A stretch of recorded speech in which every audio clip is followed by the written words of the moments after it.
Baik,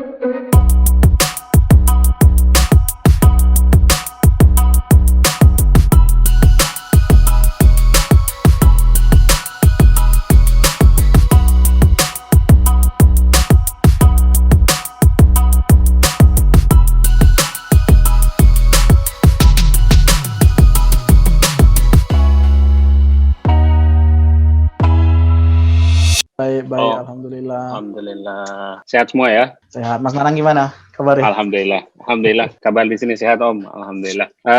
Assalamualaikum warahmatullahi wabarakatuh. Terima kasih teman-teman semua sudah kembali bergabung di webinar Ilmuwan Saham. Ini webinar kita yang kedua, insya Allah. Kita sudah ada pertemuan sebelumnya kemarin membahas tentang pengantar investasi di pasar saham, termasuk juga tentang pengenalan tentang sekuritas ya.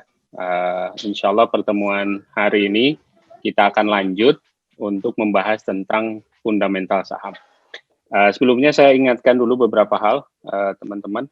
Yang pertama, teman-teman yang belum bergabung di Ilmuwan Saham, di grup Telegram Ilmuwan Saham, silahkan bergabung di grup Ilmuwan Saham. Saya bisa copy nih alamatnya langsung di. Sambil nunggu teman-teman, mungkin sekalian absennya juga di ini Om. Ya Om, mohon maaf sebentar ada koneksi ya. Ini saya chat di grup WhatsApp. Ya, jadi ada 3 hal. Yang pertama, teman-teman yang belum join di grup, silahkan join di grup ya. Ini grupnya Ilmuwan Saham. Yang kedua, teman-teman yang belum sempat menyimak video kita di pertemuan sebelumnya, atau sempat tidak hadir, silahkan dibuka di YouTube Ilmuwan Saham. Alamatnya sudah saya sampaikan juga di chat.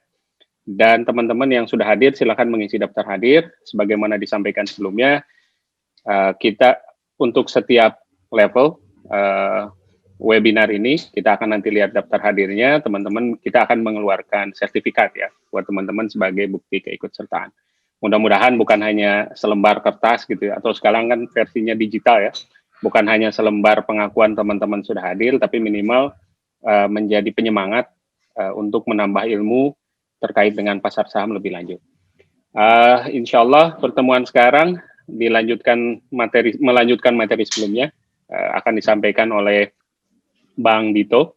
Buat teman-teman yang tidak hadir di pertemuan sebelumnya, Bang Dito ini adalah pemateri utama kita di Ilmuwan Saham, ya, pemateri utama kita di Ilmuwan Saham. Beliau menyelesaikan S1 di ITB, Aerospace Engineering, S2-nya di Korea, kemudian S3-nya di Arab Saudi, masih terkait dengan Aerospace Engineering. Seperti disampaikan sebelumnya, terkait dengan pasar saham ini kan bukan hanya milik orang-orang yang ahli di finance gitu, atau punya latar belakang keuangan gitu. Insya Allah nih banyak juga orang-orang yang sudah sukses sebelum kami di pasar saham yang bukan berlatar belakang keuangan. Nah, ini Bang Dito akan sharing dengan kita lebih banyak pada pertemuan hari ini tentang bagaimana ilmu-ilmu apa yang harus disiapkan atau harus dipelajari supaya kita bisa berhasil lah, cuan lah di pasar saham. Begitu pengantar hari ini, silakan Bang Dito, saya persilakan. Siap Mas. Suara saya jelas kan Mas ya? Jelas Bang, silakan. Coba sharing screen dulu. Kali ini ada berapa orang nih? Sudah ada 35 Bang pagi ini. Alhamdulillah. Nah, teman-teman semuanya, apa kabar? Walaupun market sedang berdarah-darah, tapi kita harus tetap semangat belajar, karena pendarahan ini nggak akan cuma sekarang ini aja. Bakal terjadi lagi ke depannya, dan apalagi nanti kalau udah ini, ARB-nya, auto reject bawahnya. Jadi ARB itu, bagi yang belum tahu, satu saham itu tuh dibatasin turunnya teman-teman ya. Maksimal itu biasanya normalnya dulu itu 25%. Jadi kalau teman-teman beli hari ini 1.000, bisa aja dalam hari yang sama harganya jadi 750 tuh. Jadi ada 25% pengurangan. Nah, karena Bang, boleh di full screen Bang? Boleh di full screen? Oh iya. Ya, silakan. Nah, karena lagi ada COVID, supaya mencegah turun yang terlalu dalam, pemerintah itu merubah batasan ARB-nya itu jadi 7%, teman-teman ya. Nah, jadi kalau beli 1.000, hari yang sama itu paling maksimal bisa turun 7%-nya, jadi 930. Gunanya apa? Supaya orang-orang jadi nggak panik, teman-teman ya. Supaya orang-orang nggak jadi panik karena COVID ini, kalau ada kasus baru atau isu baru, jadinya nggak semua jualan serentak gitu, dibatasin lah tingkat kepanikannya, supaya orang-orang itu punya waktu untuk cooling down ya. Itu salah satu sisi baiknya, teman-teman, dari adanya ARB yang rendah ini ya, cuma minus 7%. Nah, sisi buruknya adalah orang-orang jadi sembarangan main sahamnya, teman-teman. Saham-saham gorengan, saham-saham yang nggak jelas usahanya, saham-saham yang nggak jelas apa namanya, income-nya, track record-nya, itu yang penting harganya naik, langsung beli gitu ya. Apalagi pemula-pemula yang angkatan corona nih, yang baru bikin akun saham itu setelah April, nah itu biasanya cenderung jumawa. Main saham gampang gitu ya. Tinggal asal lempar uang aja tiba-tiba langsung naik ya. Kebetulan aja karena udah crash-nya udah sempat di Maret ya, teman-teman. Dan kebetulan juga ARB-nya sangat kecil sekali dibatasin, cuma 7%. Jadi orang-orang cenderung mainnya tuh ngasal. Jadi sampai-sampai fundamental perusahaan itu tidak lagi penting. Perusahaan sampah yang penting naik, itu yang dibeli gitu ya. Mau perusahaan bagus seperti Unilever, ICBP, itu jadi olok-olokan zaman sekarang. Hari gini belinya Unilever gitu ya, harganya nggak naik-naik gitu ya. Nah itu karena salah satu efek dari ya ARB yang rendah tadi, orang-orang jadi ya ini, jadi sembarangan gitu ya. Tapi ini kan nggak berlangsung lama, teman-teman ya. Ke depan pemerintah pasti nanti akan membuat market itu jadi fair. Kalau satu hari bisa naik 25%, turunnya pun harus bisa 25%. Nah, di sini oleh sebab itu salah satu rules-nya itu kita harus tahu fundamental dari perusahaan. Kita ketika beli satu saham itu harus bisa melihat, oh ini saham yang bagus, ini saham yang jelek. Nah, oleh sebab itu kita harus kenal ini yang namanya rasio fundamental ya. Rasio fundamental. Jadi rasio-rasio keuangan perusahaan agar kita bisa menilai, oh ini perusahaan bagus, ini perusahaan sedang, ini perusahaan yang jelek banget ya, dihindari gitu ya. Nah, jadi kita nanti juga tunjukkan cara screeningnya, cara membuat watchlist sahamnya, teman-teman ya. Nah, saya review lagi, jadi di ilmuwan saham ini nanti akan ada 3 level ya teman-teman, pelatihannya level 1, level 2, level 3. Sekarang ini kita sedang di bagian level 1, masih yang dasar banget. Kalau minggu lalu itu pengenalan saham, sekarang kita akan ngomongin sedikit fundamental analisis. Saya akan cuma jelaskan 2 rasio fundamental hari ini, tapi 2 rasio ini yang paling penting, saya rasa ya teman-teman. Nanti di level 2 kita akan belajar tentang yang lebih kompleks, indikator, chart pattern, volume price analysis ya. Nanti di level 3 baru untuk yang level pro-nya ya, yang udah bisa trade the news, terus bisa ini apa, membedah laporan keuangan secara detail, kemudian bisa membuat program AMI broker sendiri ya, nanti insya Allah. Nah, di materi kali ini kita akan bahas dulu pengenalan, namanya juga pengenalan masih yang dasar-dasar ya teman-teman. Ini pengenalan analisa fundamental, jadi saya akan kenalkan istilah-istilah mungkin baru ya, yang bagi teman-teman yang memang baru banget ya di pasar saham, kayak misalnya apa itu aset, ekuitas, liabilitas. Dulu saya waktu belajar saham saya nggak ngerti ini apa. Bahkan arti kata fundamental aja saya nggak ngerti. Fundamental apa sih ya fundamental ya? Ternyata maksudnya fundamental itu kinerja keuangan perusahaan ya. Jadi memang dapurnya perusahaan. Kemudian kita akan bahas income, debt, dividen, ROE, DER, dividend yield ya. Kemudian nanti saya tunjukkan strategi dasar ini untuk investasi bagi pemula ya teman-teman. Nah, kita lanjut. Ini pengenalan akuntansi dasar. Jadi dalam dalam perusahaan itu ada yang namanya aset ya teman-teman. Aset itu ekuitas ditambah dengan liabilitas atau bahasa Inggrisnya liability ya. Nah, jadi aset itu ekuitas plus liabilitas. Aset itu apa? Aset itu pokoknya seluruh kekayaan perusahaan yang dapat digunakan di operasinya untuk menghasilkan keuntungan, teman-teman ya. Pokoknya total kekayaan perusahaan itu namanya aset. Nah, ekuitas itu kekayaan yang berasal dari pemilik saham sendiri ya, teman-teman. Nah, yang dari kalau mungkin ingat kasus bakso BCA ya. bakso Cak Arif yang di seminar sebelumnya. Nah, ini uang memang pemilik sahamnya, uang yang berasal dari pemilik saham. Sedangkan liabilitas itu biasanya hutang berbunga, hutang yang jadi kekayaan perusahaan yang datang dari katakan bank ya atau kewajiban bayar lainnya ya. Nah, jadi kalau saya kasih contoh nih ya, pengenalan akuntansi dasar misalnya kayak balik lagi ke bakso Cak Arif ya, BCA. Nah, kemarin itu Pak Arif itu punya uang 50 juta, kemudian dia nerbitin saham masing-masingnya 10 juta. Jadi Pak Arif itu punya 5 lembar saham, sedangkan 5 lembar lagi ya itu dijualnya ke teman-temannya ya, misalnya Mas Wandi, Mas Dito, Mas Nanang ya. Nah, di kasus ini aset perusahaan itu 100 juta ya, karena total dana yang dibutuhkan untuk operasi bakso ini 100 juta, ekuitasnya juga 100 juta, karena semua uang yang digunakan untuk operasional ini datang dari pemilik saham, dari Pak Arif sendiri, Mas Wandi, Dito, dan Nanang. Jadi ekuitasnya seluruhnya datang dari asetnya datang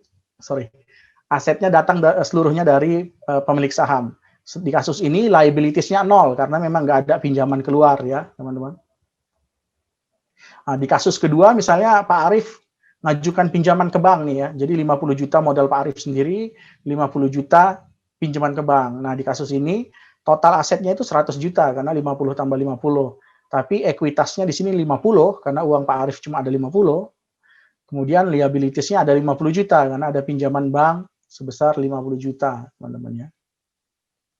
Nah, jadi ketika Pak Arif melakukan usaha, Pak Arif itu nanti bisa menghasilkan yang namanya untung ya, atau bahasa kerennya itu net income, teman-teman ya. Net income itu adalah untung bersih dari perusahaan setelah dikurangi misalnya biaya untuk biaya untuk beli tepung, beli air, segalanya lah ya. Bayar pajak juga, pajak usahanya ya. Jadi net income itu keuntungan bersih setelah dipotong semuanya ya teman-teman. Nah, ini adalah faktor nanti yang penting dilihat ketika menilai satu perusahaan itu bagus atau enggak ya teman-teman. Nah, yang kedua itu dividen ya teman-teman. Dividen ini tuh bagian dari net income yang dibagikan kepada pemilik saham. Jadi kalau misalnya katakan dalam tahun ini Pak Arif untungnya 50 juta dari bisnisnya, kemudian beliau tuh kerjasama ya, jadi setengah uang dia, setengah uang investor lain ya, kayak tadi Mas Wandi, saya, dan Mas Nanang. Nah, itu nanti bisa dibagi-bagi uangnya. Jadi mungkin dari total 50 juta untung, 25 jutanya dibagi-bagi ke pemilik saham, 25 jutanya itu diputar lagi. Misalnya contohnya mau beli peralatan kursi, meja untuk nanti akhirnya digunakan untuk usaha ke depan.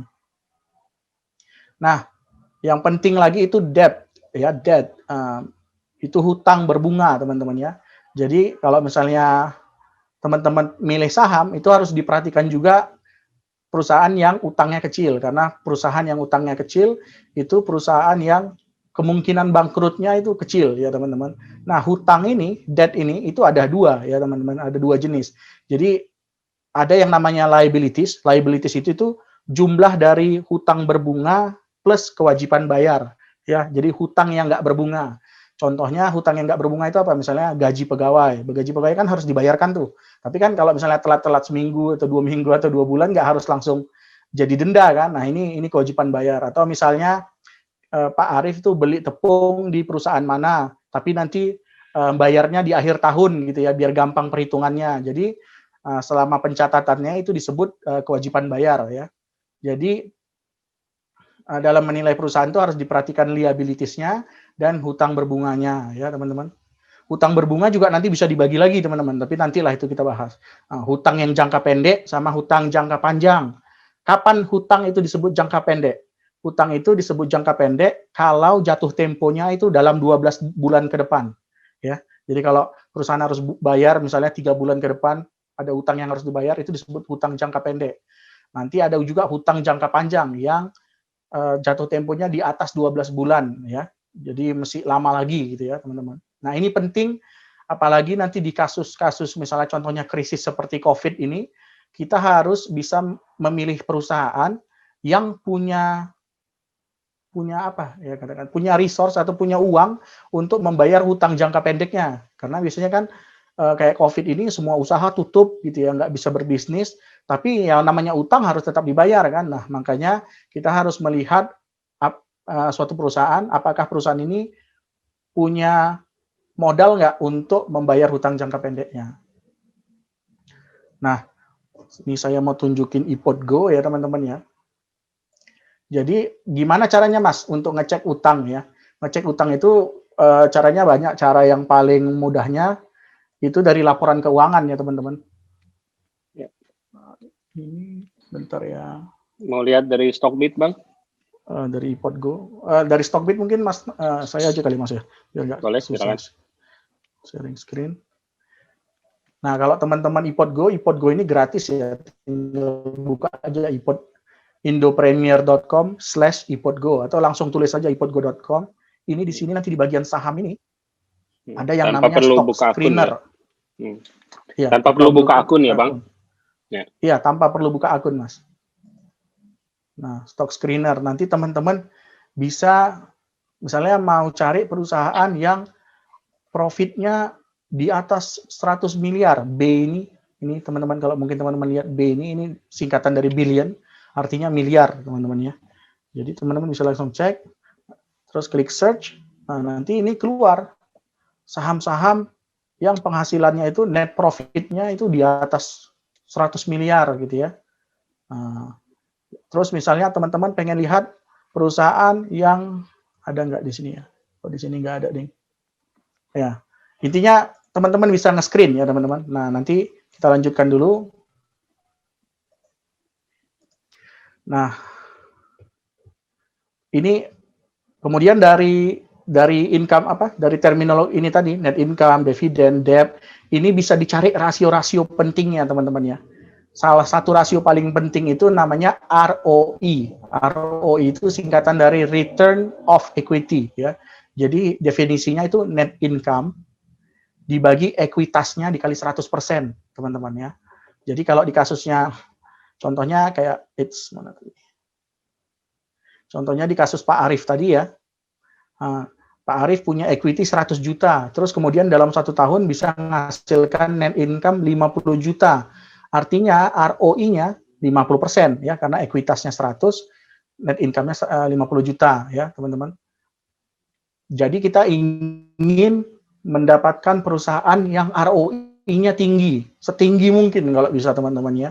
Nah, nanti saya kasih tahu berapa kira-kira ininya.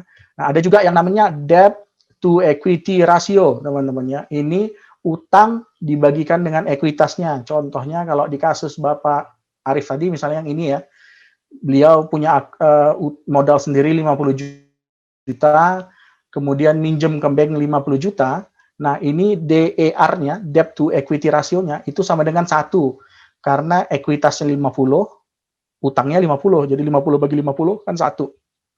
Nah, ini penting, teman-teman itu nanti pilih perusahaan, jangan yang lebih banyak utangnya daripada ekuitasnya, ya teman-teman. Jangan yang lebih besar dari 1, misalnya utangnya 2 miliar, tapi ekuitasnya 1 miliar. Nah, itu kan 2 itu ya. Nah, artinya apa? Artinya ketika teman-teman beli saham itu, perusahaan itu isinya utang semua teman-temannya, daripada modal si pemilik sahamnya. Nah, ketika nanti kena krisis kayak gini, itu rawan bangkrut teman-teman ya. Jadi hati-hati dengan saham-saham yang DER-nya itu tinggi teman-teman ya. Jadi ini 2 rasio penting yang kalau udah megang 2 ini saham ini, saya rasa kalau bagi pemula udah lumayan cukup untuk memulai ya teman-teman. Nah, jadi berapa Mas ROI yang bagus? ROI yang bagus itu kalau untuk saringan pertama itu 10% itu bagus teman-teman ya. Jadi kalau perusahaan itu punya ekuitas 100 juta, terus di akhir tahun dia bisa membuat untung 10 juta, artinya 10%-nya, nah itu udah perusahaan lumayan bagus ya teman-teman. Kalau makin tinggi makin bagus teman-teman ya. Saya rekomendasikan kalau bisa cari yang 15% ke atas. Ya, perusahaan kayak misalnya Unilever ya teman-teman, itu kan perusahaan yang terkenal banget ya.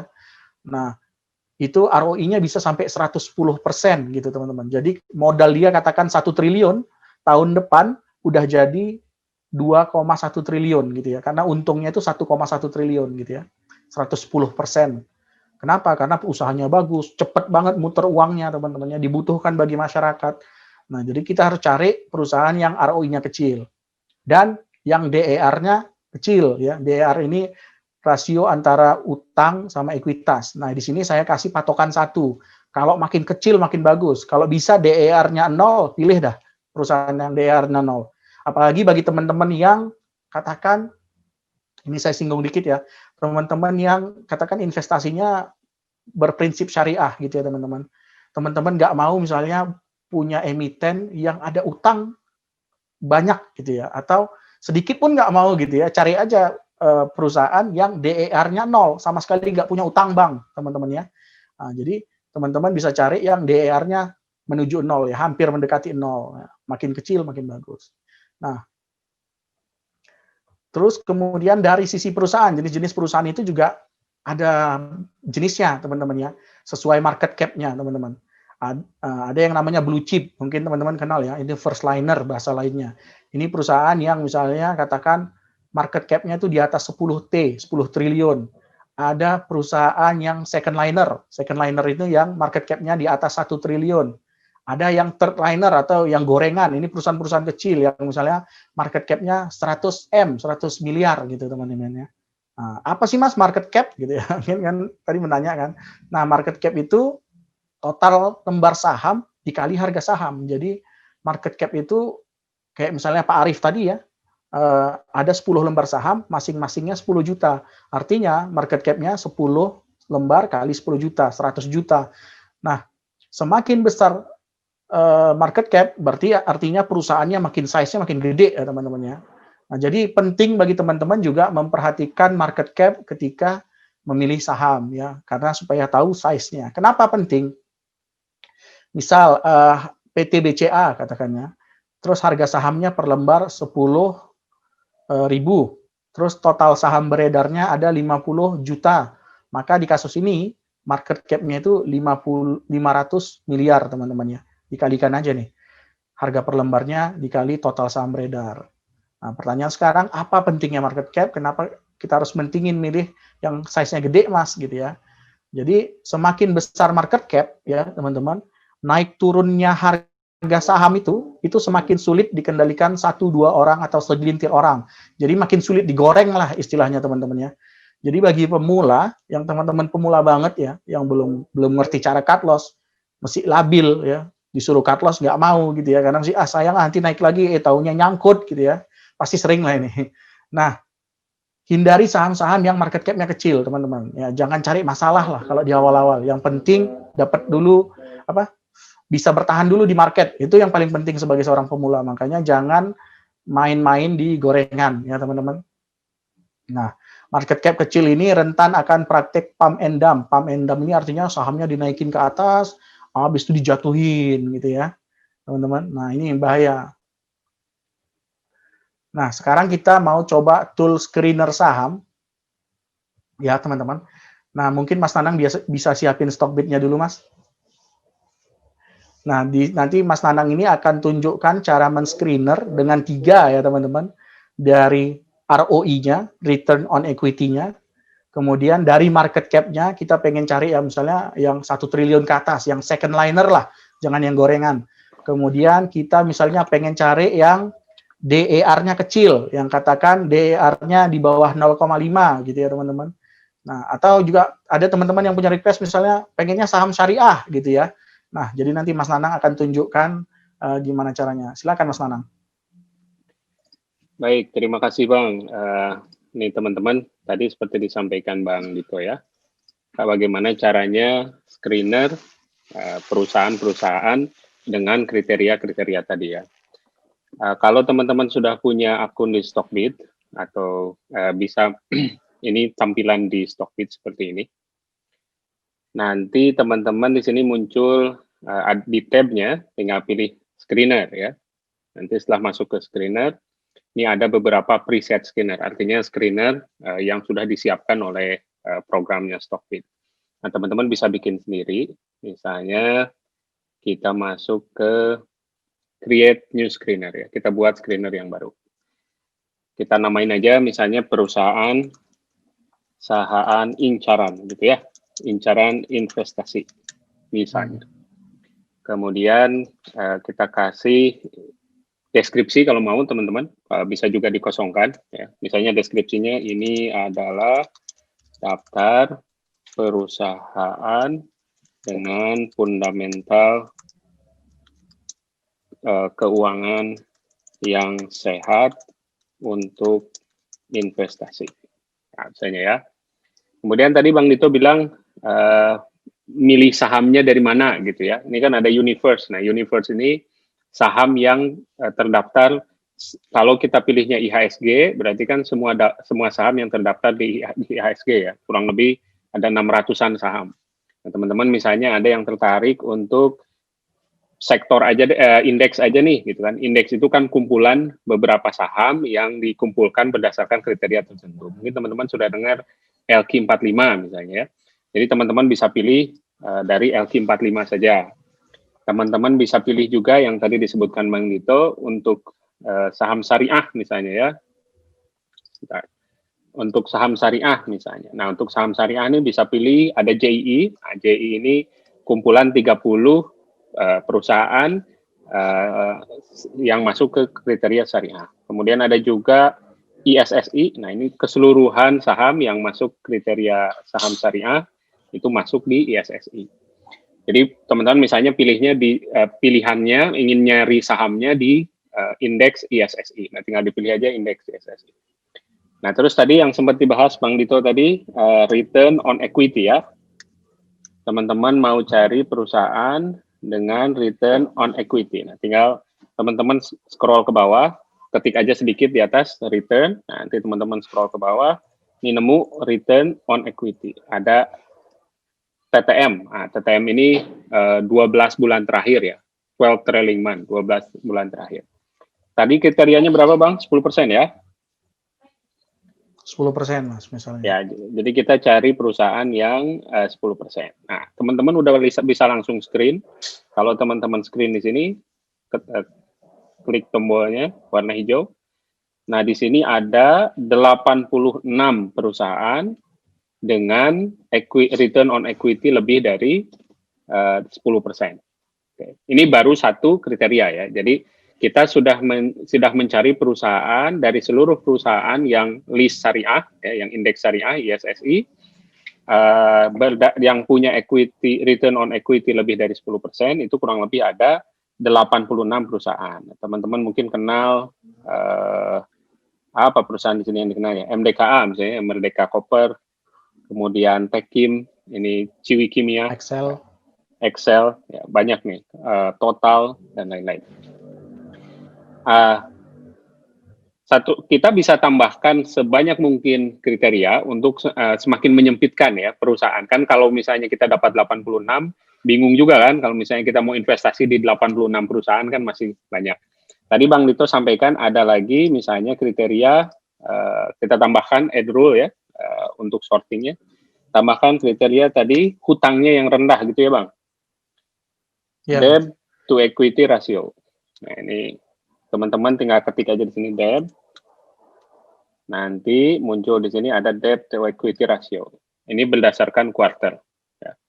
Tadi kriterianya dari Bang Dito, debt equity ratio-nya kurang dari 1 ya. Kurang dari 1. Nah, kalau kurang dari 1, nah kita screen lagi. Dari 86 daftar perusahaan tadi, kalau misalnya kita screen lagi, nah, sekarang tinggal jadi 77 perusahaan. Jadi ada 77 perusahaan di indeks saham syariah yang memenuhi kriteria return on equity-nya lebih dari 10%, debt to equity ratio-nya kurang dari 1. Oke, ini caranya ya. Nah, nanti teman-teman kalau mau di tombol ini nih, di hasilnya ini, teman-teman bisa sorting, bisa urutkan dari yang paling gede equity-nya, atau paling kecil equity-nya, atau paling gede utangnya, atau paling kecil utangnya. Ini tinggal diklik aja tombol ini nih ya. Kalau klik tombol ini, nah ini yang paling gede equity-nya. Jadi kalau tadi Bang Dito bilang, kalau kita nyari perusahaan, sebisa mungkin nyari perusahaan yang return on equity-nya tinggi gitu. Nah, ini paling tinggi di sini Unilever. Nah, saya kira teman-teman sudah kenal ya dengan perusahaan ini. Ini Unilever ini return on equity-nya 112%. Ini kayaknya paling tinggi ya di Indonesia ya, untuk yang melantai di pasar saham ini. Ini berikutnya ada IRA kemarin, ada Keju, ada Sido muncul, ada Ultra Jaya, Nih, saya kira ini banyak perusahaan-perusahaan yang sudah teman-teman kenal ya. Nah, tapi kan apakah Unilever paling rendah hutangnya gitu kan? Kita carinya kan tadi pakai 2 kriteria. Yang pertama return equity-nya tinggi, yang kedua hutangnya paling rendah. Nah, kalau teman-teman mau mau ngurutkan lagi perusahaan mana yang paling rendah hutangnya, nah tinggal diklik aja tombol yang samping ini. Nah, ini itu adalah perusahaan-perusahaan yang paling rendah hutangnya. Mulai dari Ades nih. Ades ini air minum ya, dalam kemasan. Hexa, MTDL, PTBA. Teman-teman mungkin sering dengar PTBA, perusahaan tambang Bukit Asam. 0,01 gitu. Jadi utangnya hampir 0 gitu. Nah, terkait dengan ada beberapa perusahaan di sini yang utangnya tidak muncul. Nah, kemungkinan yang bersangkutan belum menyampaikan laporan keuangan terakhir ya. Ini karena berdasarkan kuarter. Kita bisa cek lagi lebih lanjut nanti di kesempatan yang lain. Ada kriteria yang lain perlu ditambahkan, Bang? Atau 2 ini aja? Misalnya ini kan tadi semuanya kita udah lihat 77, Mas. Ya. Nah, tapi semua yang 77 itu kan bisa aja saham yang gorengan. Kita pengen ya. Kriteria satu lagi market cap misalnya, Mas. Jadi pengen yang besar-besar aja biar uangnya aman lah. Oke. Jadi teman-teman tinggal tambah rule satu lagi di sini. Tambah rule satu lagi, basic ratio ya, yang dasar, rasio yang dasar. Misalnya di sini kita tulis market cap yang tadi sempat disebutkan. Kriterianya berapa? 2 triliun? 1 triliun misalnya, 2 triliun boleh 2 triliun. Ya, 2 triliun. Nah, triliun ini nolnya 12 nih, jadi harus diketik 12-12-nya. 1, 2, 3, 1, 2, 3, 1, 2, 3, 1, 2, 3. Oke. Tadi ada 77 perusahaan ya yang memenuhi return on equity lebih dari 10%, debt to equity rasionya kurang dari 1. Kalau ditambah dengan market cap, screen lagi. Nah, dari 77 perusahaan, itu ada 50 perusahaan yang asetnya, yang market cap-nya lebih dari 2 triliun. Yang paling tinggi ini Telkom. Nah, saya tadi kalau teman-teman mau urutkan market cap mana yang paling gede, sama, tinggal diklik aja tombol di sini nih, yang ada di samping market cap. Nah, yang paling gede Telkom itu 335 triliun ya. Kemudian Unilever 277 triliun ya. Ini paling gede, ini perusahaannya. Saya kira teman-teman tahu semua ya perusahaan. Nah, ini berdasarkan saham yang ada di ISSI. Kalau teman-teman ganti universe-nya, misalnya ya, tempat nyari sahamnya, indeksnya, misalnya kita pilih IHSG di sini, kita screen, akan lebih banyak lagi perusahaan dengan market cap yang besar. Dan kalau teman-teman lihat di sini nih, yang paling awal tuh, bank-bank semua itu market cap-nya besar, seperti BCA, BRI, Mandiri, baru kemudian Telkom, Unilever, dan seterusnya. Astra, dan seterusnya. Nah, yang tadi saya tunjukkan ke teman-teman itu hanya kalau teman-teman yang bergeraknya mainnya di saham syariah saja, yaitu tadi universe-nya tinggal diganti di ISSI. Tapi kalau teman-teman ada yang bermain di non syariah, ya tinggal dipilih IHSG. Nah, nanti kalau sudah di screen seperti ini, supaya gampang di kemudian hari teman-teman pakai lagi, tinggal klik tombol ini aja, save screener, udah tersimpan ya. Jadi nanti kalau di sini tinggal dipilih favorit. Tadi saya kasih judulnya perusahaan incaran investasi ya. Teman-teman geser ke bawah. Nah, ini sudah ada perusahaan incaran investasi. Tinggal dibikin favorit, udah ntar gampang kalau mau nyari udah ada di sini nih. Perusahaan incaran investasi bisa dipakai lagi. Dan itu ya kira-kira screener. Nah, kalau teman-teman mau ditambahkan informasi, ini saya sedikit lagi Bang, kalau mau ditambahkan investasi, jadi ini kan kriteria untuk screening ya, tapi teman-teman tertarik untuk mengetahui informasi perusahaan itu lebih lanjut, tetapi tidak men-screen ya, tidak menyaring perusahaan itu. Nah, teman-teman bisa pakai ini, tombol ini, add financial column. Jadi tinggal ditambahkan aja informasinya tanpa perlu disortir gitu ya, cuma nambahin informasi. Contohnya di sini yang paling dikenal kan dividen misalnya nanti. Teman-teman pengen tahu berapa rupiah sih dividennya yang dikasih perusahaan itu, nah tinggal diklik aja, nanti bisa ditambahkan financial information-nya, informasi keuangannya di sisi perusahaan yang bersangkutan tanpa perlu sorting. Itu aja Bang, barangkali silakan dilanjutkan. Siap. Misalnya Mas, lanjut sekali lagi Mas. Siap. Misalnya teman-teman pengennya tadi kan DR-nya 1, kita mau ketat lagi. Misalnya pengennya DR-nya kalau bisa di bawah 0,5, terus ROI-nya 15% ke atas gitu. Jadi benar-benar yang memang top perusahaan banget gitu ya. Oke. Coba. Oke. Teman-teman masih lihat layar saya nih ya. Oke. Teman-teman tinggal masuk ke sini. Tadi screener yang kita pakai masuk ke perusahaan incaran investasi. Edit screenernya. Oke. Sekarang kita naikkan ini jadi 20% ya, Bang? Iya, boleh. 15 atau 20? 15. 20 boleh, 20. Sorry, 20%. Jadi kita pengen return on equity-nya 20%. Artinya kalau dia punya modal 100 juta, pengen return-nya, penghasilannya itu sekitar 20 juta. Debt to equity ratio-nya kita pengen agak strict nih, kurang dari 0,5, kurang dari 50% lah, 0,5. Kemudian market cap-nya tetap kita pengen perusahaan gede, nggak pengen perusahaan kecil gorengan, tinggal screen. Stop. Tadi kita ada 50 perusahaan ya. Nah, sekarang ini tinggal 13 perusahaan aja.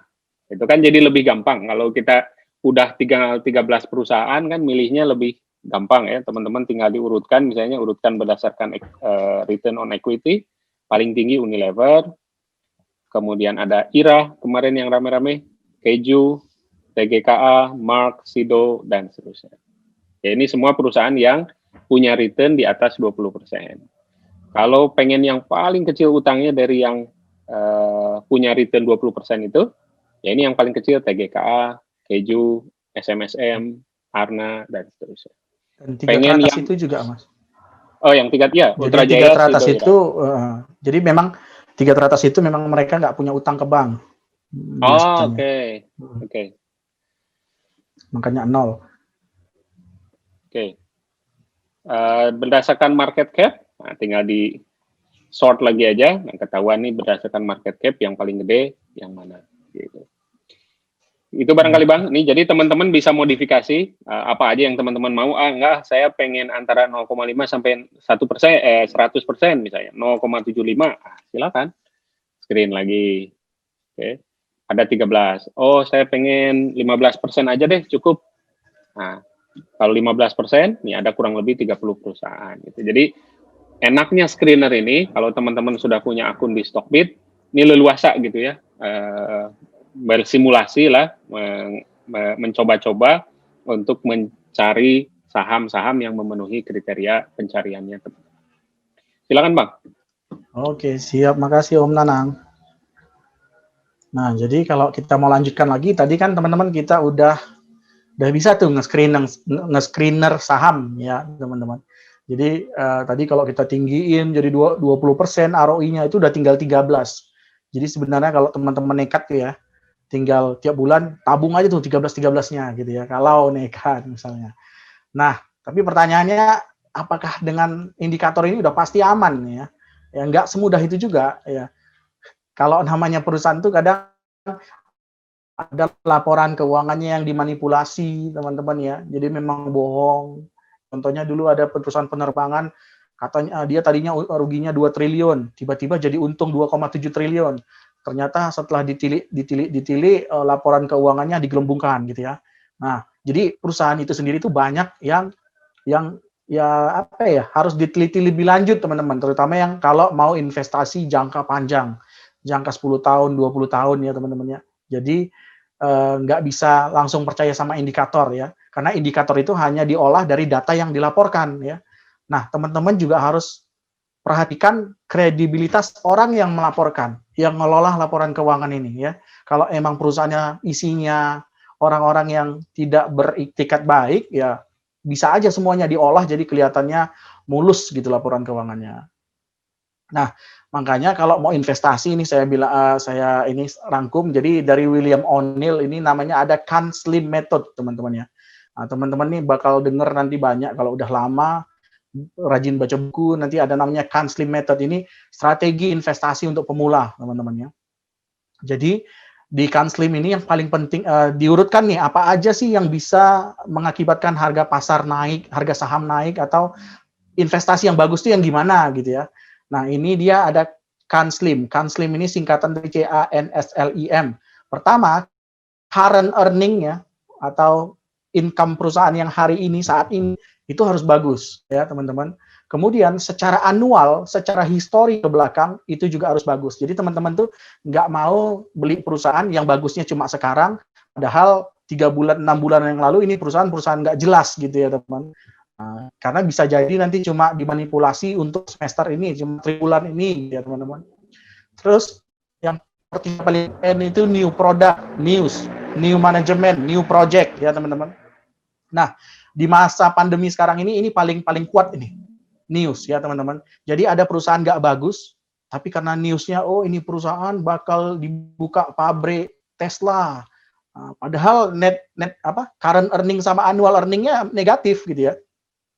Tapi harganya bisa terbang. Kenapa? Karena ada news. Jadi kemungkinan dia nanti ke depan punya new product, new management, new project. Ini juga jadi katalis teman-teman ya.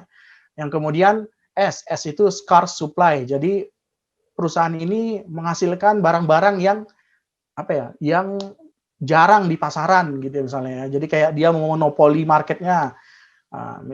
Misalnya kayak Telkom gitu ya misalnya ya. Perusahaan IT kan mungkin di Indonesia cuma Telkom jadi rajanya gitu ya. Atau misalnya Garuda gitu ya. Garuda kan perusahaan penerbangan yang kalau kita ngomongin top itu kan Garuda ya. Terus ini juga harus leading stock in the industry. Jadi teman-teman tuh harus milih saham yang memang perusahaannya itu jadi leading perusahaan yang memimpin ya. Misalnya kayak udah kalau urusan sabun-sabunan, deterjen itu pasti kan Unilever. Kalau urusan minuman itu kan pasti Aqua gitu ya. Terus kalau urusan bank pasti bank BCA, Mandiri gitu ya. Jadi pilih yang leading stocknya, jangan dipilih yang misalnya bank-bank yang nggak jelas gitu ya contohnya. Kemudian I itu institutional investment, teman-teman ya.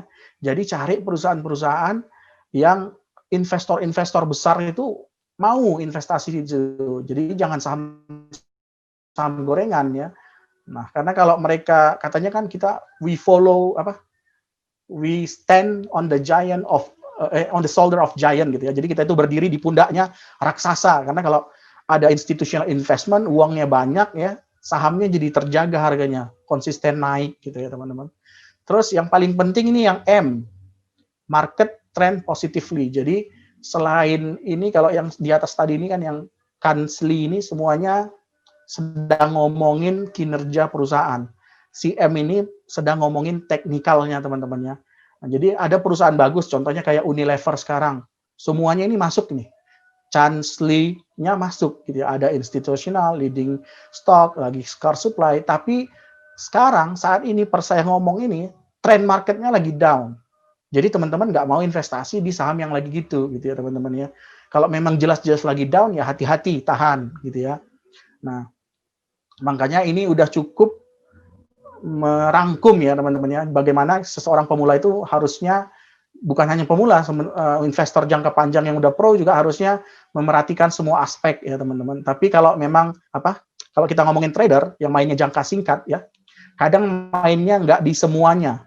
Kadang misalnya ada saham yang earningnya jelek, terus nggak leading stock, tapi memang karena lagi ada gorengan misalnya, saham Friend bakal dapat 5G, terus harganya terbang. Itu kan masuknya sebenarnya cuma N-nya doang ya. Dia ada new product gitu. Nah, teman-teman yang mainnya short period ya, yang periode ini pendek misalnya cuma 1 minggu, 2 minggu atau 1 bulan, nah mungkin itu bisa masuk, bisa beli. Nah, tapi itu jadinya kan trader. Nah, kalau teman-teman yang mau jangka panjang, usahakan semuanya ini tercakup teman-temannya untuk aman. Nah, gimana cara untuk menyaringnya, Mas? Tadi kan kita udah lihat rasio. Kalau kita pengen tahu lebih dalam dari mana ya, kita pertama baca laporan keuangannya tiap kuartal, teman-teman ya. Jadi kalau kita itu kan bagi teman-teman yang pemula banget mungkin kan kita ada 4 kuartal, Q1, Q2, Q3. Nah, Q1 itu dari bulan Januari sampai Maret. Nah, biasanya itu laporannya keluar tuh di antara April sampai Mei. Kemudian Q2 itu dari bulan 4 sampai bulan 6.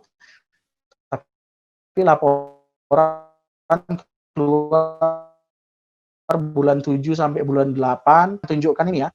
Dapatnya dari website resminya IDX, teman-teman ya. www.idx.co.id. Teman-teman langsung buka di browser atau di sini saya klik dulu.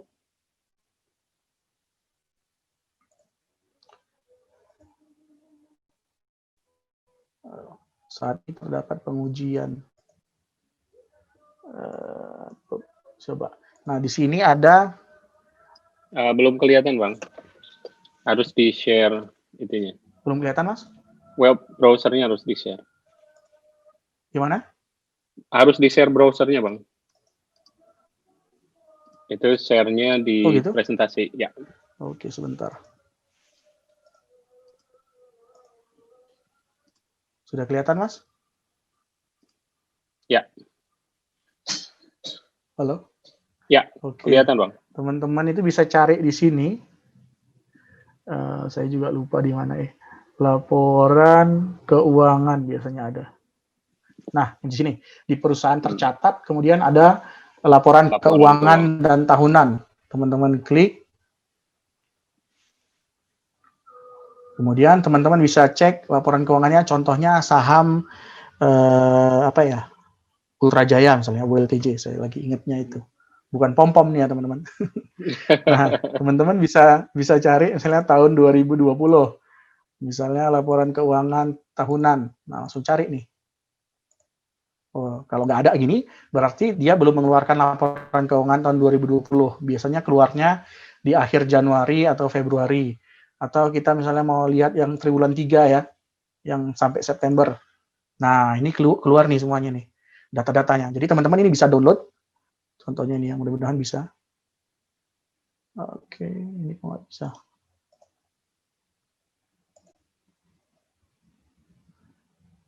Kalau nggak bisa, oke ini bisa. Nah, teman-teman bisa lihat nih laporan keuangannya, misalnya di sini dibandingkan ya. Yang ini 31 Desember 2019, yang ini 30 September 2020. Jadi teman-teman bisa bandingkan posisi keuangannya. Misalnya kita mau melihat ininya teman-teman, asetnya nambah nggak? Kalau perusahaan asetnya nambah kan berarti bagus ya. Nah, di sini jumlah asetnya ini 5,5 teman-teman. Nah, di sini 6,6. Yang kanan ini yang tahun 2019, yang ini tahun 2020. Artinya Ultra Jaya ini tahun 2020 penurunan aset ya, teman-teman. Kenapa? Mungkin karena COVID atau segalanya. Atau misalnya kita mau melihat keuntungan, teman-teman ya. Keuntungan mana sih? Keuntungan itu misalnya jual rugi laba nih ya. Tahun 2019 820. Tahun 2020 ini 981. Jadi labanya meningkat teman-teman ya dari ini. Nah, jadi teman-teman nih bisa analisis. Nanti kita akan analisis di akhir ya, bukan untuk pemula. Tapi bagi teman-teman yang mau tahu tentang detailnya ini perusahaan, bisa cek di IDX ini ya, laporan keuangan tahunan dan bulanan. Nah, ada lagi sebentar.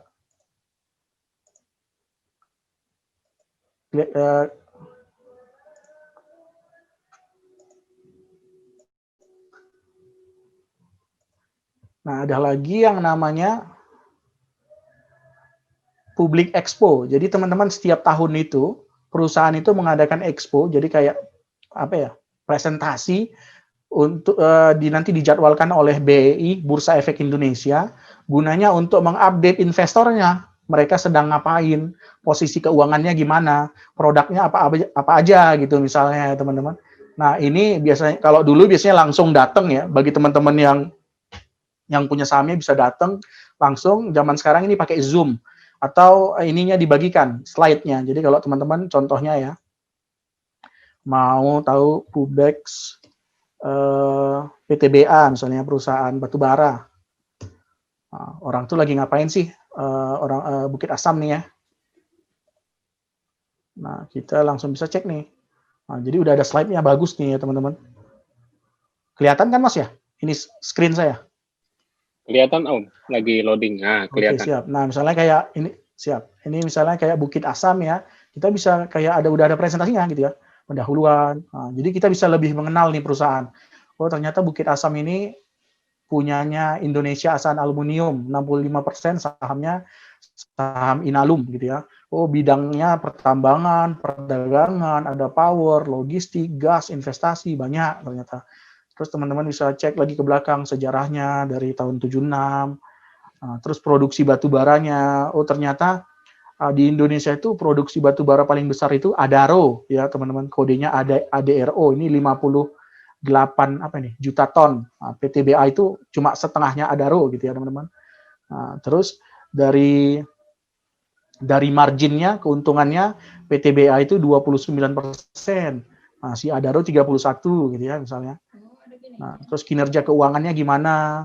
Jadi dia pokoknya update perusahaan untuk sang investor gitu ya. Gimana harga batu bara itu sendiri ya, teman-teman. Nah, ini ada ininya, ada slide-nya disediakan oleh perusahaan ya. Nah, misalnya penjualan batu bara PTBA itu kemana gitu ya. Oh, domestik 65%.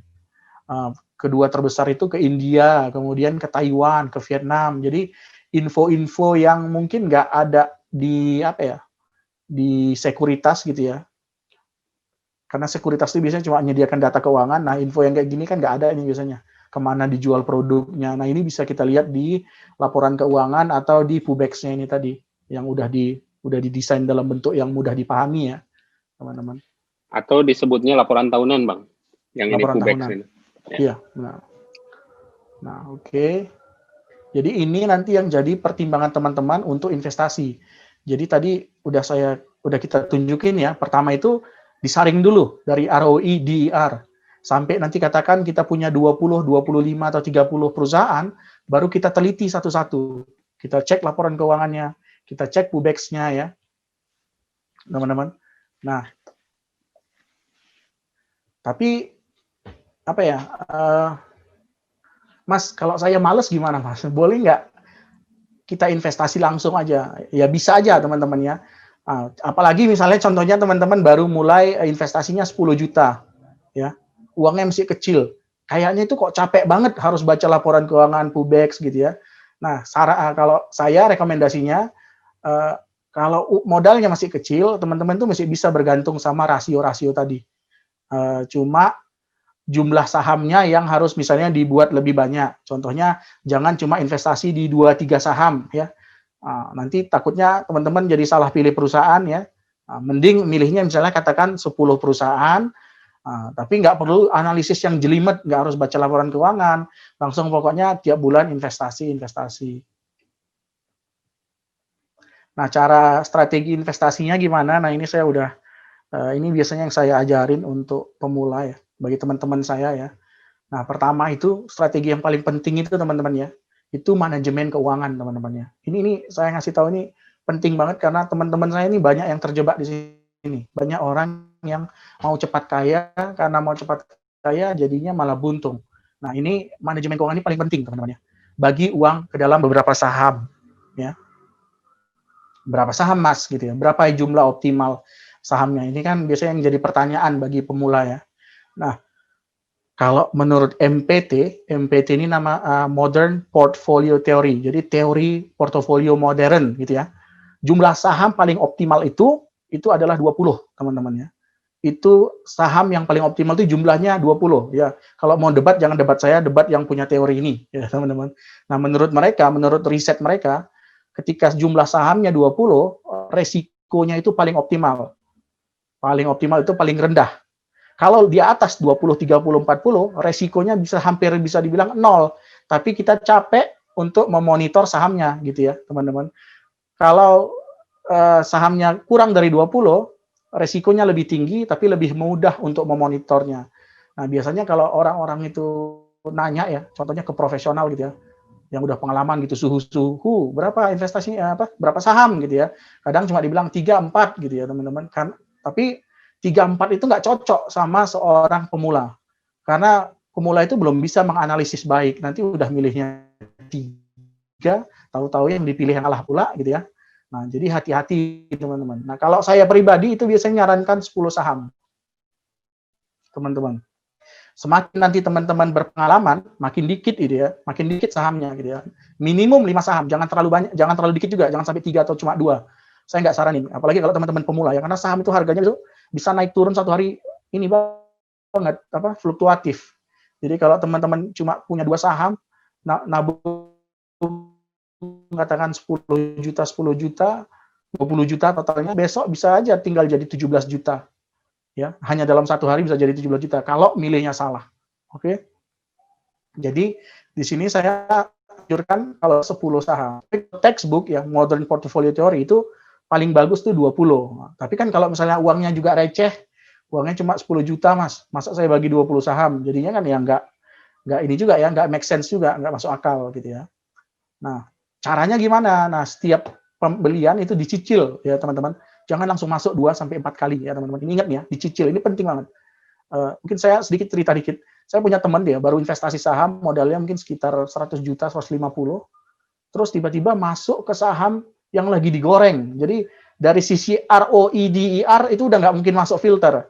Cuma karena dia dengar gorengan, oh ini saham, katakan saham ABCD ya, oh ini bakal naik nih 10 kali lipat ke depan. Padahal dari sisi earningnya nggak mungkin, income-nya itu udah nggak jelas ya. Terus ROI DER-nya juga udah nggak jelas. Tapi karena dipom-pom, oh ini katanya bakal 10 kali lipat. Dia masuk, teman-teman.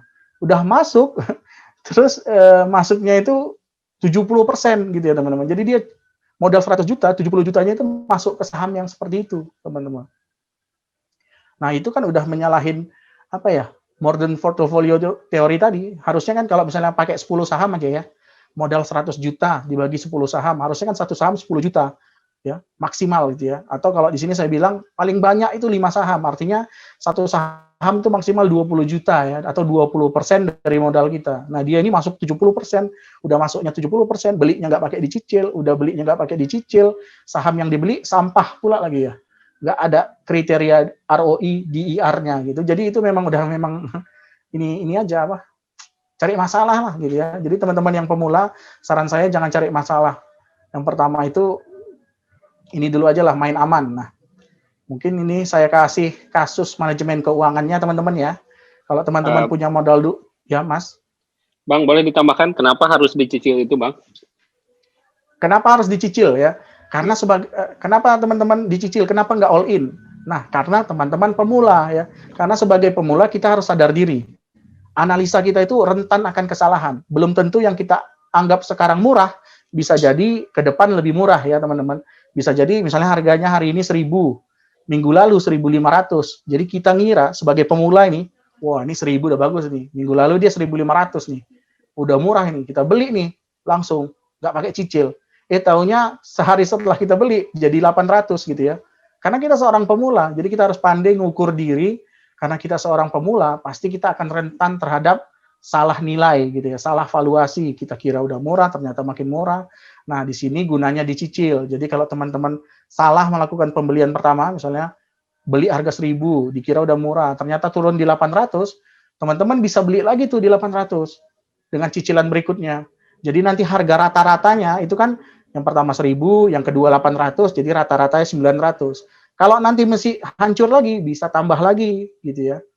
Nah, jadi untuk apa ya, mengkompensasi kredibilitas Anda, kredibilitas Anda, maka harus dicicil lebih baik ya. Kalau yang profesional dia mau bilang, oh enggak, saya all in, ya bisa aja. Karena dia memang udah pro, udah di market udah 5 tahun, udah 7 tahun gitu ya. Jadi menilai murah mahal itu jauh lebih baik dari seorang pemula. Nah, jadi contohnya ini kalau bagi yang pemula, modalnya misalnya 20 juta. Kemudian dibagi 10 saham tuh ya. Jadi per sahamnya 2 juta, teman-teman. Nah, setiap beli ini bisa dibuat 4 kali ya, teman-teman. Misalnya minggu ini 500.000. Tunggu dulu misalnya 3 hari atau minggu depan harganya turun lagi, beli lagi 500.000. Jadi intinya kita sabar, jangan cepat-cepat takut ketinggalan. Oh Mas, nanti harganya naik. Kalau udah naik telat dong ya. Biasanya kan gitu kan. Telat dong. Nah, kata-katanya itu biasanya telat dong. Profitnya nggak maksimal dong. Kalau kita all in kan kita dapat harga bawah. Ya, omongannya gitu biasanya. Ya kalau harganya bawah, kalau lebih ke bawah lagi nantinya gitu kan. Nah, jadi yang pengen saya tekankan di sini, pemula itu yang paling penting itu bukan untung dulu, tapi secure capital. Modalnya jangan sampai habis dulu gitu ya, teman-teman. Nah, baru nanti kalau udah terbiasa men-secure capital, udah tahu cara kapan harus masuk, kapan harus keluar gitu ya, baru bisa nanti make money ya, bisa ngejar gimana nih supaya untung gua makin banyak gitu ya. Tapi jangan ngomongin untung makin banyak dulu, taunya masuknya 70 juta, modalnya 100 masuk 70 juta. Hari ini dimasukkan, minggu depan 70 juta jadi 50 juta karena harganya turun. Udah itu nggak pakai cut loss pula gitu ya. Nah, jadi untuk pemula rasa saya yang penting main aman dulu lah, secure capital, baru nanti kita ngomongin make money. Ya, teman-teman.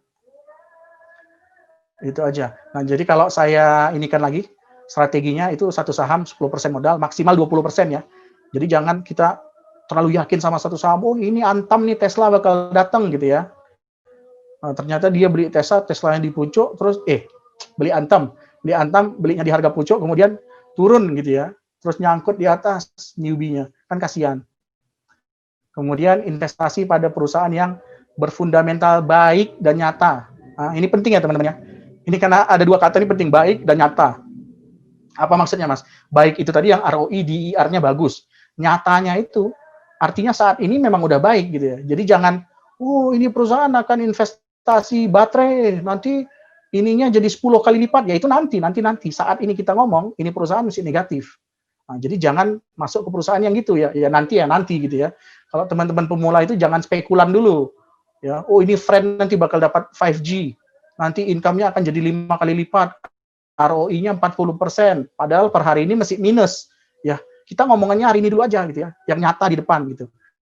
Jangan ngomongin yang 5 tahun lagi gitu ya teman-teman, karena biasanya saham-saham begitu itu rentan nanti dipompa ke atas harganya, kemudian dibanting. Jadi hindari yang gitu-gitu teman-teman ya.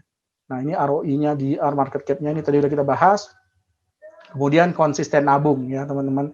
Nah di sini saya nyebutnya ini minimal 2,5% modal awal. Jadi kalau teman-teman itu mulai investasi 20 juta, kalau bisa nabung itu sekitar 500 ribu per bulan gitu ya. Jangan terlalu kecil ya teman-teman. Nah, jadi harus disesuaikan antara modal yang digunakan di awal dengan tabungan ya, tabungan bulanannya. Karena nanti kan teman-teman mau average down. Misalnya teman-teman masukin di awal 500 juta karena baru dapat warisan. Tapi tiap bulan cuma nabungnya 1 juta. 500 jutanya kalau dibagi 10 saham, satu sahamnya kan 50 juta tuh ya. Terus tiba-tiba sahamnya jadi katakan negatif ya, negatif 20%.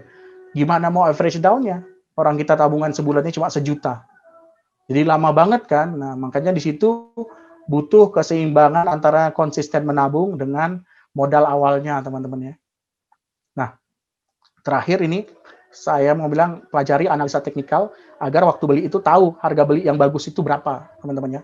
Nah, ini bisa sedikit bukan ditebak sih, tapi diprediksi harga akan kemana, teman-teman ya. Nah, jadi nanti ini akan jadi bahasan untuk kedepannya. Om Nanang akan menjelaskan analisa teknikal di webinar berikutnya. Nah, terakhir, ini saya mau bilang ini, teman-teman ya. Ini lagi gambar orang balapan ya, teman-teman. Kira-kira teman-teman tahu nggak apa yang mau saya sampaikan?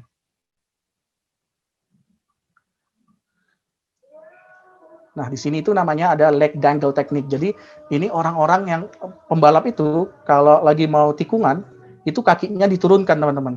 Nah, supaya ke titik gravitasinya itu jadi berubah sehingga tikungannya jadi lebih cepat gitu ya, teman-teman.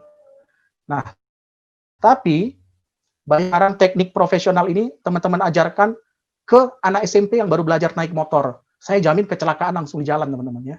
Jadi belum tentu apa yang bagus untuk profesional itu langsung bisa diterapkan sama newbie yang baru belajar, teman-teman ya. Nah, jadi kalau tadi yang bilang katakan, oh kalau mau main saham jangan banyak, 3 saham aja cukup. Nah, itu belum tentu cocok tuh sama newbie. Atau misalnya, oh kalau minus 5% langsung cut loss aja gitu ya. Nah, kalau itu diajarkan sama newbie, itu bisa-bisa newbie-nya tuh hari ini beli, besok cut loss. Hari ini beli, besok cut loss. Nah, jadi what's best for pro itu might not be the best for beginner to start ya. Jadi beginner itu ya memang harus pelan-pelan. Pertama naik motor itu ya pakai helm, ya udah pakai helm, kalau tikungannya pelan-pelan aja, jangan pakai gaya-gayaan kakinya diturunin ke jalan gitu ya. Nanti, nah pesan saya itu ya teman-teman ya. Jadi memang kita itu nggak bisa langsung belajar sama profesional, menerapkan apa yang dilakukan sang profesional itu. Karena mental kita itu belum sampai ke mereka, skill kita itu belum seperti mereka, disiplin kita itu belum seperti mereka gitu ya. Jadi makanya untuk di awal teman-teman tuh ya mainnya main aman, trading di saham yang jelas, fundamentalnya bagus, money manajemennya jelas, dibagi ke dalam beberapa, contohnya tadi 10, terus kemudian dicicil ya teman-teman. Nah, mungkin itu aja kali ini yang mau saya sampaikan teman-teman ya. Sedikit ngomel-ngomel tapi ini penting banget karena saya melihat banyak banget apalagi di kasus kemarin saham formasi, IRA, TSPC, KF, INAF semuanya kan naik semua ya. Ketika dibanting teman-teman saya itu banyak yang nggak pakai ini trailing stop, nggak pakai cut loss ya. Waktu dibilangin, oh tenang aja, saham nanti mesti naik kok, trennya masih up gitu ya. Untungnya padahal misalnya katakan udah 40%, karena ARB berhari-hari, jadi untungnya jadi 0, bahkan ada yang sampai negatif, kan sayang gitu ya. Jadi, selalu main aman dulu lah di awal. Mungkin itu aja Mas Nanang, dari saya. Baik, terima kasih banyak kali? Bang.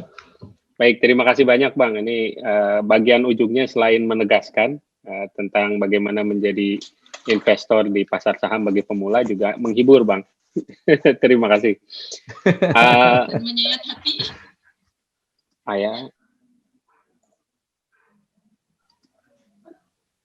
Silakan teman-teman kalau ada pertanyaan, saya buka sesi tanya jawab. Ada fasilitas raise hand ya, ada fasilitas angkat tangan di Zoom. Silakan ditekan tombolnya, nanti saya unmute untuk bicara langsung di forum ini. Mungkin sambil nunggu, kita lihat ada beberapa pertanyaan di kolom chat. Ini Bang. Gitu. Oke. Siap Mas. Bentar, saya lihat dulu ya. Yang pertama, ini saya pilih yang berkesesuaian ya dengan bahasan kita hari ini.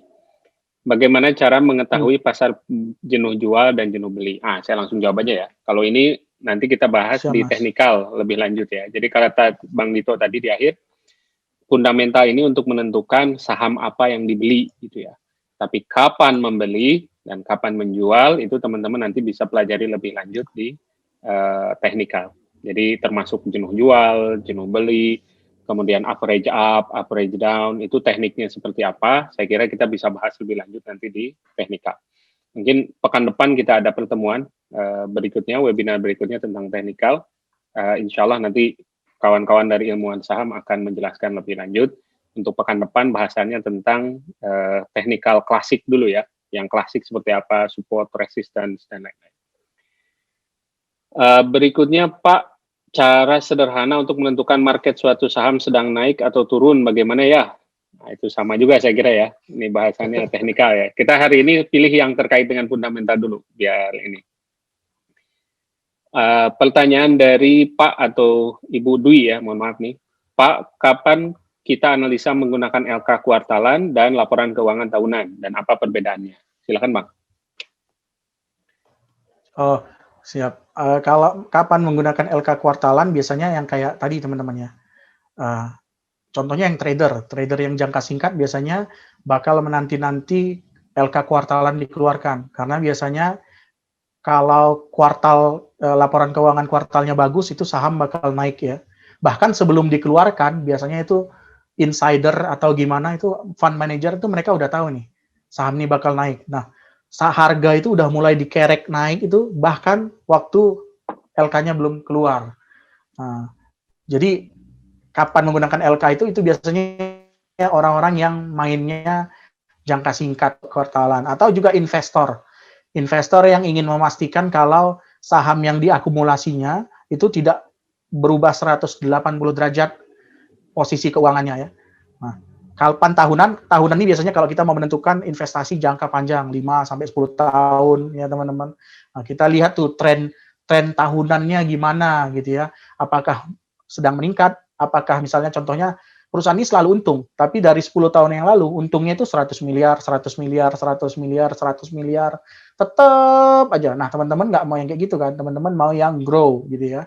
Nah, ini biasanya yang digunakan tuh LK yang tahunan, sedangkan yang kuartalan itu yang biasanya dijadikan investor jangka panjang untuk mengevaluasi perusahaan-perusahaan yang udah diakumulasinya gitu ya. Oh, ini masih bagus gak nih gitu ya. Ada yang sesuatu terjadi 180 derajat nggak gitu ya, teman-teman. Nah, paling cuma untuk itu kalau yang LK kuartalan, kalau untuk investor. Kalau untuk trader, biasa untuk trade the news gitu ya. Biasanya kalau udah bisa diprediksi nih, contohnya kayak saham IRA ya, ibu-ibu.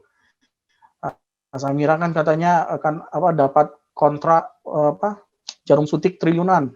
Diperkirakan LK-nya income-nya bakal naik 100% gitu ya. Nah, untuk orang-orang yang trade the news gitu, itu udah langsung bisa masuk itu entry gitu ya. Udah bisa bahkan kalau yang jago fundamental, itu udah bisa langsung dihitung ulang tuh data-datanya. Oh, kalau nanti income-nya naik 200%, income-nya harusnya dari 80M jadi 160. Harusnya ROI-nya sekarang yang cuma 30% jadi 60. Harusnya dengan ROI 60%, harga wajarnya segini gitu ya. Nah, itu nanti kita bahas di pertemuan berikutnya ya Ibu-ibu. Tapi ya itu intinya ya. LK yang kuartalan itu biasanya untuk yang jangka pendek, trade the news ya. Baik, terima kasih Bang. Berikutnya, ini ada 2 pertanyaan yang mirip nih. Pertama dari Halo? Pak Halo Bang. Ya, ini ada 2 pertanyaan ada 2 pertanyaan yang mirip. Pertama dari Pak Mardi Santoso. Jadi kalau kita mau menyicil saham harus average down. Itu satu ya. Satu lagi yang mirip nih dari Pak Novario Des Kivika. Pak, apa perlu nyicil beli kalau harganya naik dari average harga yang kita sudah punya? Jadi kan kalau tadi katanya nyicil Bang, itu kan terus-terusan nabung ya saham. Itu kan kadang mungkin posisinya bisa average up atau bisa average down. Gimana itu Bang? Ya. Nah, sebenarnya ini topiknya nanti ya Mas ya. Kita ada topik lain yang namanya manajemen portfolio. Kalau yang ini cuma pengenalan. Tapi kalau bisa saya sampaikan sedikit, nggak ada salahnya average up dan average down ya. Memang ada teman-teman yang kadang saya nyebutnya terlalu penakut dan terlalu hati-hati ya. Pernah itu saya chatting di grup tele kalau nggak salah, ada orang yang cuma mau beli saham ketika krisis, teman-teman ya. Nah, kenapa? Karena kalau krisis harganya turun Mas, jadi saya nyicilnya cuma waktu krisis. Nah, kalau harganya naik sekarang saya nggak beli-beli lagi gitu ya. Nah, nggak gitu juga sebenarnya teman-teman. Nah, jadi mau sahamnya mau turun, mau naik, itu lebih itu tetap bisa di average down atau di average up. Nah, nanti ada caranya teman-teman ya. Sampai kapan teman-teman average down? Misalnya beli di 1.000, teman-teman 10 juta. Nah, terus kemudian harganya turun ke 800, beli lagi 10 juta. Kemudian turun ke 700, beli lagi 10 juta. Turun ke 600, beli lagi 10 juta. Nah, kalau teman-teman lakukan itu terus, bisa-bisa semua uang teman-teman itu jatuhnya itu ke saham yang lagi downtrend ini. Rugi terus nanti. Jadi ada satu saat di mana teman-teman harus bilang, oh stop, ini terlalu banyak. Biarin aja deh dulu saham ini, kita tunggu. Nah, soalnya fundamentalnya bagus ya, jadi kemungkinan masih bakal recover. Ini cuma lagi misalnya kena isu COVID aja gitu ya. Biarin aja deh dulu, kita average down saham-saham yang lain ya teman-teman. Nah, ada juga yang kalau misalnya cerita tentang average harga ya, misalnya saya udah beli di 1.000 Mas, sekarang 1.200, saya harus beli lagi nggak gitu ya? Ya bisa beli aja teman-teman ya, beli terus beli. Kenapa? Karena 1.000 itu kan harga sekarang, ke depan bisa jadi 10.000 teman-teman ya. Walaupun kesannya nanti persentase teman-teman itu jadi kecil ya, misalnya udah untung 50%, terus kita beli lagi, kan jadinya tinggal 30% ya teman-teman. Nah, tapi kan kita bukan mengharapkan presentasi. Hidup ini kan bukan cuma mau pamer-pamer, lihat nih, portoku untung 100%. Yang penting itu kan absolute gain kita itu nambah teman-teman ya. Nah, jadi ketika misalnya pembelian pertama 10 juta, udah untung 2 juta, terus teman-teman masukin 10 juta lagi, secara persentasenya mungkin turun nih, jadi 10%. Tapi ketika nanti naik lagi, si uang ini kan jadi nambah. Yang untung 2 juta jadi 2 juta 200, 2 juta 300. Jadi gain absolutnya itu harus diperhitungkan juga gitu ya. Kecuali teman-teman memang tipikal orang yang mau TP-TP gitu ya. Lihat nih, gua untung 100%. Indah sih ya, tapi kalau cuma satu lot mau 1.000% juga kan sama aja gitu. Ya. Dan mungkin juga kalau ditambahkan Bang tergantung dengan ketersediaan uangnya juga kan.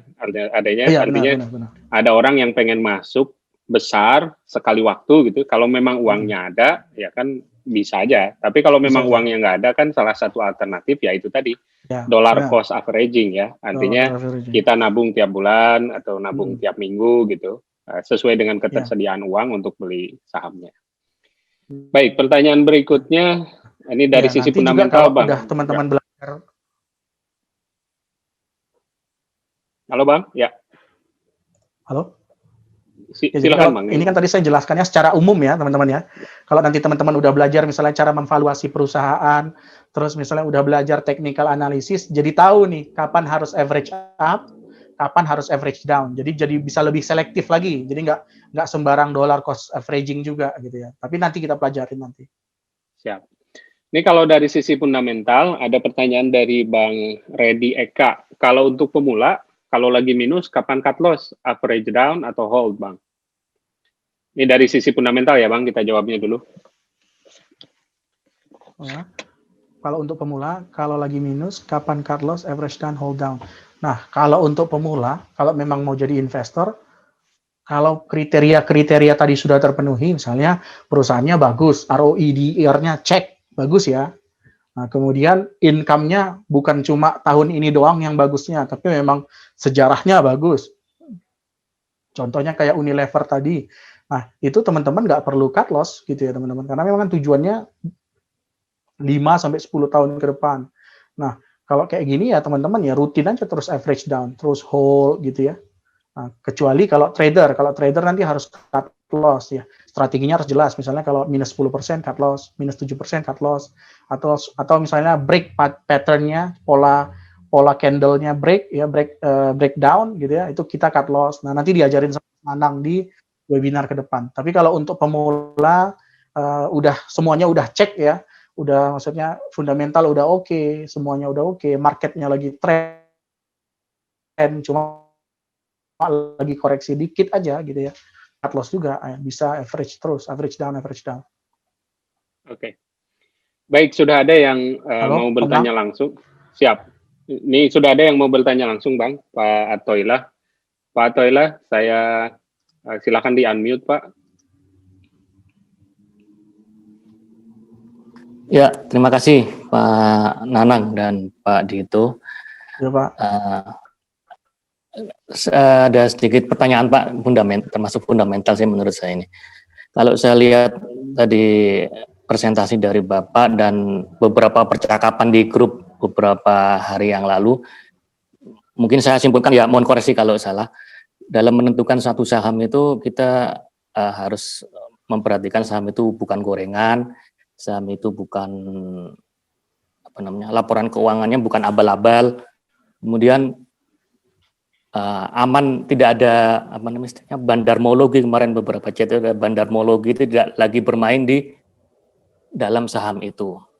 Nah, mungkin kalau dari gorengan tadi mungkin bisa dijawab dengan kita menganalisa ROI, DER, pokoknya fundamentalnya kita screen banget gitu. Nah, kemudian pertanyaan saya, kalau urusan LK yang abal-abal, apa kita harus compare dengan breakdown ke belakang, terus mengkomparatif dengan tahun sebelumnya, jadi ketahuan dia LK-nya abal-abal atau tidak.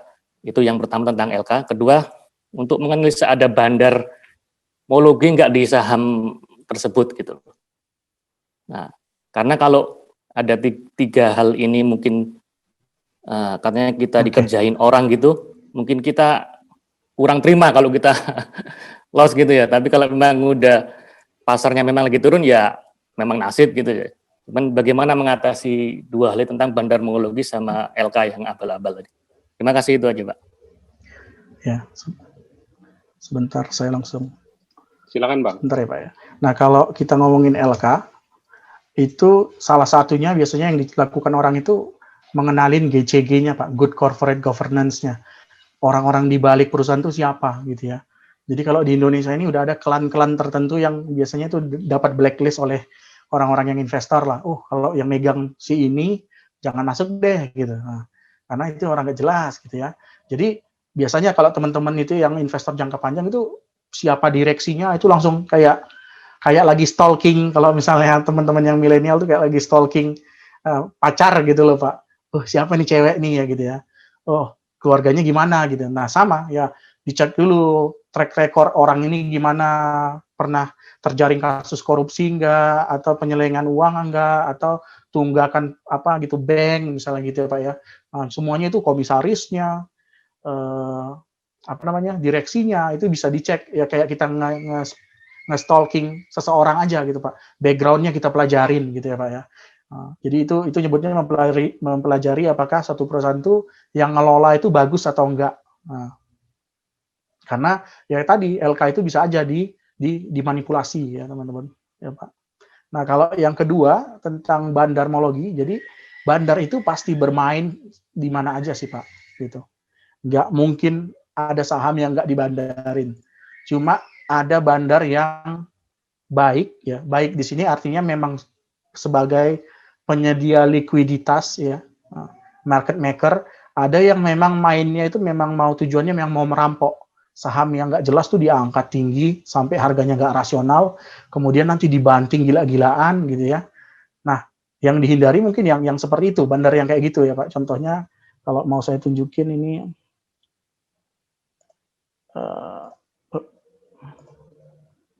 ya atau misalnya saya pakai sahamnya Antam misalnya ya. Jadi nggak mungkin sahamnya Antam saya sekarang pakai, saya mau tunjukkan ini valuasinya Pak ya. Kita belum belajar valuasi, tapi ini salah satu indikasi kalau ini saham sedang digoreng ya Pak ya. Nah, jadi saham mau sebagus apapun tetap aja bisa digoreng Pak kalau momennya lagi pas. Nah ini itu price to book value, ini salah satu metrik mahal murahnya satu saham ya Pak.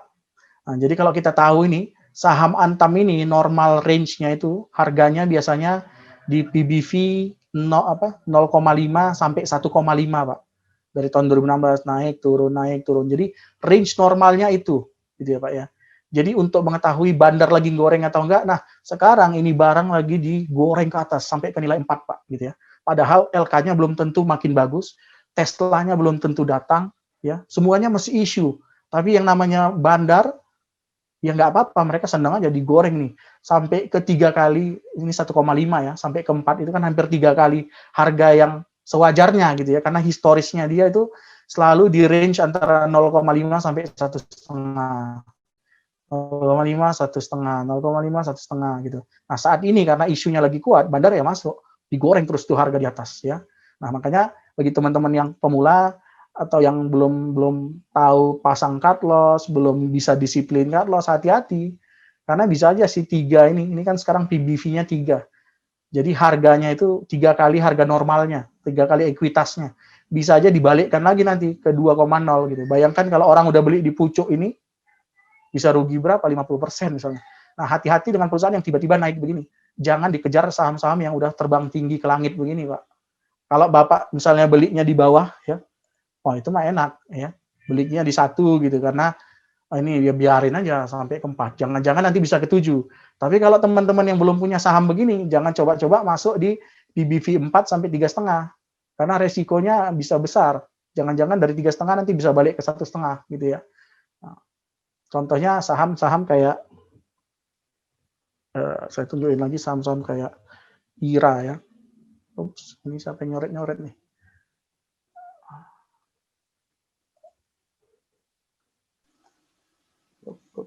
Gimana clear itu gimana Mas? Annotate clear. Oke, siap.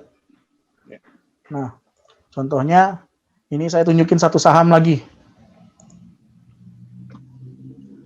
Ini saham biasanya IRA ini ya dari awal tahun PBV-nya di sekitar 4, 5. Sekarang ini ya sedang dipompa sampai ke 30 gitu ya. Kalau teman-teman punya harga waktu dia PBV 10 ke bawah, itu masih aman. Ya, mau dia digoreng, semakin dia digoreng, teman-teman makin senang loh. Karena pas bapak-bapak punya harganya itu di bawah. Nah, tapi kalau sekarang udah di atas begini ya hati-hati gitu ya. Sebagai pemula jangan masuk di atas gitu. Bisa-bisa nanti dibanting lagi dari 23 bisa balik ke 10 lagi kan gawat, repot gitu ya. Jadi paling itu sih Pak gitu ya. Untuk mengetahui satu saham itu digoreng atau enggak, dihajar bandar lagi di markup bandar atau enggak, itu kita bisa bandingkan dengan harga historisnya.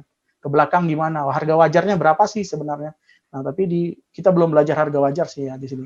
Nanti ke depan kita akan buat lagi gimana cara memvaluasi saham. Baik. Terima kasih banyak Bang Dito, Pak Atoilah, terima kasih. Mudah-mudahan sedikit menjawab ya pertanyaan Bapak. Lebih jauh saya kira seperti Bang Dito sampaikan, ada beberapa hal yang perlu kita pelajari lebih lanjut untuk menjawab secara komplit ya, secara sempurna. Selanjutnya, ini ada pertanyaan berikutnya, Pak, kalau terkait rasio DIR, itu bagaimana ya untuk bank? Kan pasti selalu di atas 100%, sedangkan saham blue chip masih didominasi oleh bank. Nah, mohon penjelasannya. Ya, jadi kalau untuk saham bank, memang nggak bisa pakai rasio DIR ya. Nah, karena biasanya saham bank itu DIR-nya gede, namanya juga dia sedang megang uang orang gitu ya yang ditabung. Jadi itu kan diakuin sebagai liabilities gitu ya. Nah, mungkin untuk saham bank DIR ini nggak cocok dipakai.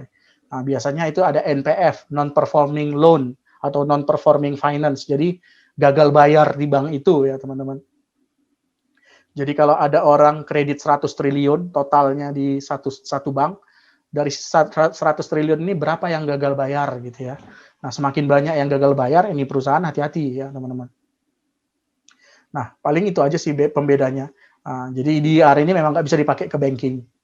Ya. Jadi banking itu mungkin beda lagi lah analisanya tersendiri ya. Karena memang basisnya dia dari minjemin uang sama orang gitu ya. DPK dana pihak ketiga. Dia pakai DPK. Baik, terima kasih Bang. Pertanyaan berikutnya nih, terkait dengan Kanslim tadi. Kenapa fundamental baik? Ini kan dari pertanyaan dari Adimas Rizky. Kenapa fundamental baik tapi harga saham bisa drop? Katanya itu satu. Yang kedua, Kanslim ini apakah selalu berlaku berbarengan? Melihat harga wajarnya seperti apa kalau kita lihat dari sisi fundamentalnya?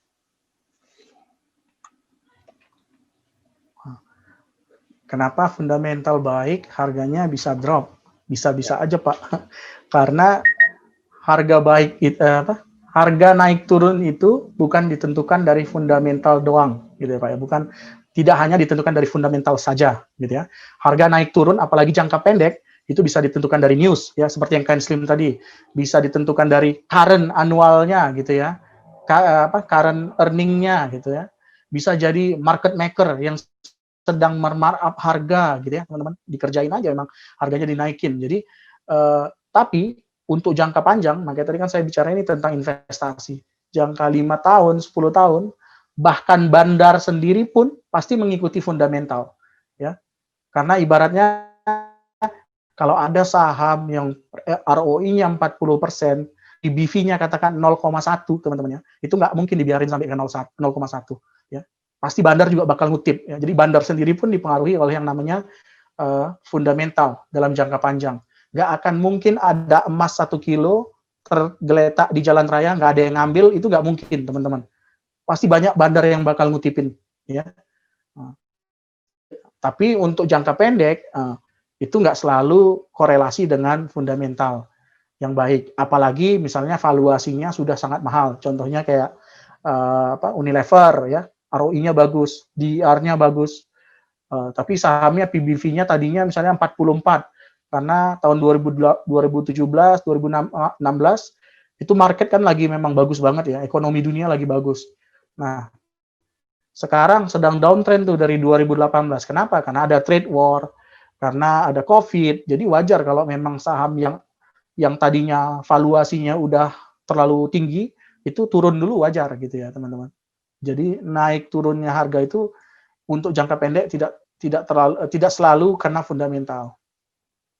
Kanslim ini apa selalu berlaku berbarengan? Ya enggak aja. Contohnya kayak misalnya tadi orang-orang yang main di Kimia Farma ya. Kimia Farma itu kan kalau dicek income-nya nggak bagus-bagus banget, bahkan negatif tahun lalu kalau nggak salah.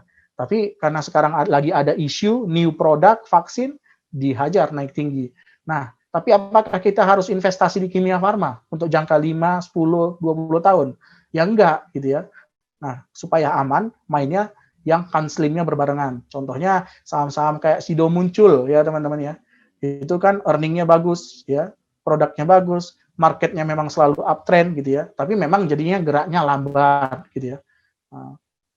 Nah, kalau melihat harga wajar seperti apa kalau dari sisi fundamental. Nah, ini nanti ada relasinya antara ROI dengan valuasi, teman-teman, dengan PBV. Nanti kita pelajari di webinar selanjutnya. Intinya, semakin bagus perusahaan, pasti makin mahal valuasinya.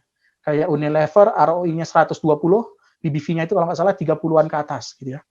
Tapi itu nanti kita bahas. Oke. Silakan, Itu Mas. kayaknya sama dengan pertanyaan berikutnya, Bang, dari Pak Padli Ajhari. Kalau secara fundamental, ada nggak Bang Dito rasio yang digunakan untuk menentukan valuasi suatu saham sedang under value atau over value, Bang? Ya, Terima kasih. ada. Tadi sudah sempat ditunjukkan PER, ya. Iya, benar. Namanya Ya. PER atau PBV, tapi nanti kita pelajari lebih detail di berikutnya. Ya, dan mungkin nanti juga akan kita bahas, ada yang kan biasanya kalau kita bicara PBV itu, price to book value, kan biasanya orang suka nyari yang price to book value-nya di bawah 1 misalnya ya, selalu rendah. Iya. Nah kan belum tentu yang selalu rendah juga baik gitu, karena yang kalau tadi yang ditunjukkan oleh Bang Dito tadi untuk kasus Antam kan gitu ya, kita bisa lihat historisnya, mungkin PBV-nya nggak di bawah 1, tapi secara historisnya dia naik turunnya itu berada di posisi bawah gitu. Nah itu bisa jadi dianggap murah secara valuasi gitu. Tapi akan dibahas lebih lanjut ya di pertemuan berikutnya. Pertanyaan berikutnya nih Bang, dari Bang Abdul Jabbar. Mas Dito, saya masih bingung hubungannya market cap besar, harga sahamnya susah digoreng ya. Bukannya ARA atau ARB itu ditentukan jumlah antri jual atau antri beli. Kalau market cap besar, tapi antri jual atau antri belinya sedikit, mudah di ARA atau ARB kan. Mohon penjelasannya lebih lanjut. Terima kasih.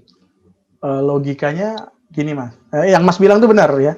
Jadi market cap besar atau kecil itu tergantung apa yang ada di ini offer atau bid-nya ya teman-teman. Yeah. Nah tapi kalau semakin besar market cap suatu perusahaan, biasanya apa? Bid dan offernya juga besar. Bid offernya juga besar gitu ya. Yeah. Orang yang memainkan saham itu juga banyak gitu ya, karena sekarang pemilik perusahaan pemilik sahamnya bukan cuma retail kecil, bisa aja di dalamnya ada katakan 10 institutional investor, ada JP Morgan di dalam, ada misalnya Morgan Stanley di dalam, ada CIMB Sekuritas, ada Maybank gitu ya. Jadi untuk menggoreng harganya sesuka hati gitu, itu susah karena di dalam juga banyak bandar-bandar besar yang bisa aja saling tikam-tikaman gitu ya, saling yang satu mau naikkan, yang satu mau nurunkan gitu ya. Jadi perang gitu. Kalau misalnya market cap-nya kecil, katakan 100 miliar gitu ya. Jangankan JP Morgan juga bisa sahamnya jadi ARA gitu ya. Karena cuma 100 miliar gitu. Nah, jadi memang ada hubungannya. Tapi memang saya nggak nyalahkan yang dibilang Mas. Untuk beberapa saham, terutama saham kayak saham-saham tambang, itu ada yang market cap-nya gede-gede, tapi bid sama offernya selalu kosong. Cuma ada 1 lot, cuma ada 10 lot. Itu ada memang ya. Jadi memang sangat gampang banget untuk membuat ARB sama ARA, teman-teman ya.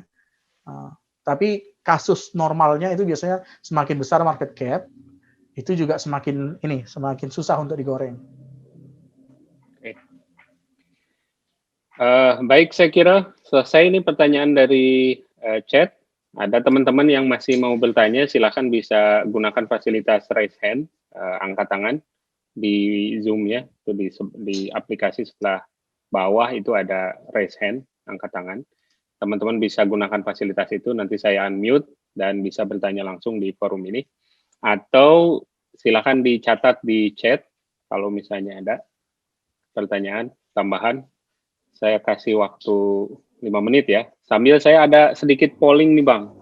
Pollingnya untuk mengingat aja apa yang sudah kita bahas hari ini tentang DER dan ROI ya.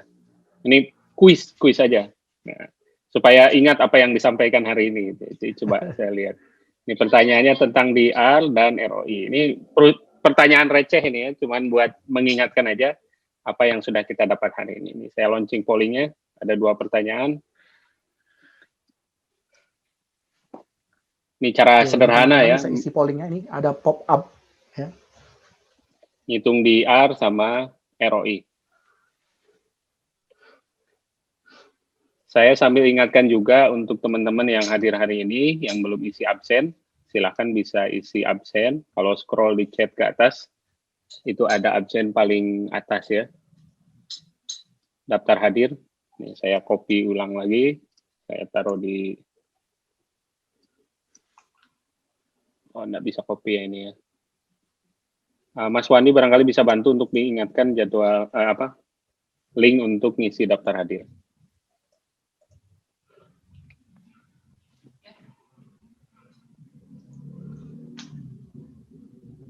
Ini pertanyaannya tadi sudah ada yang chat katanya ini bikin lapar, ada bakso Cah Arif gitu, apalagi pas jadwal makan siang ya.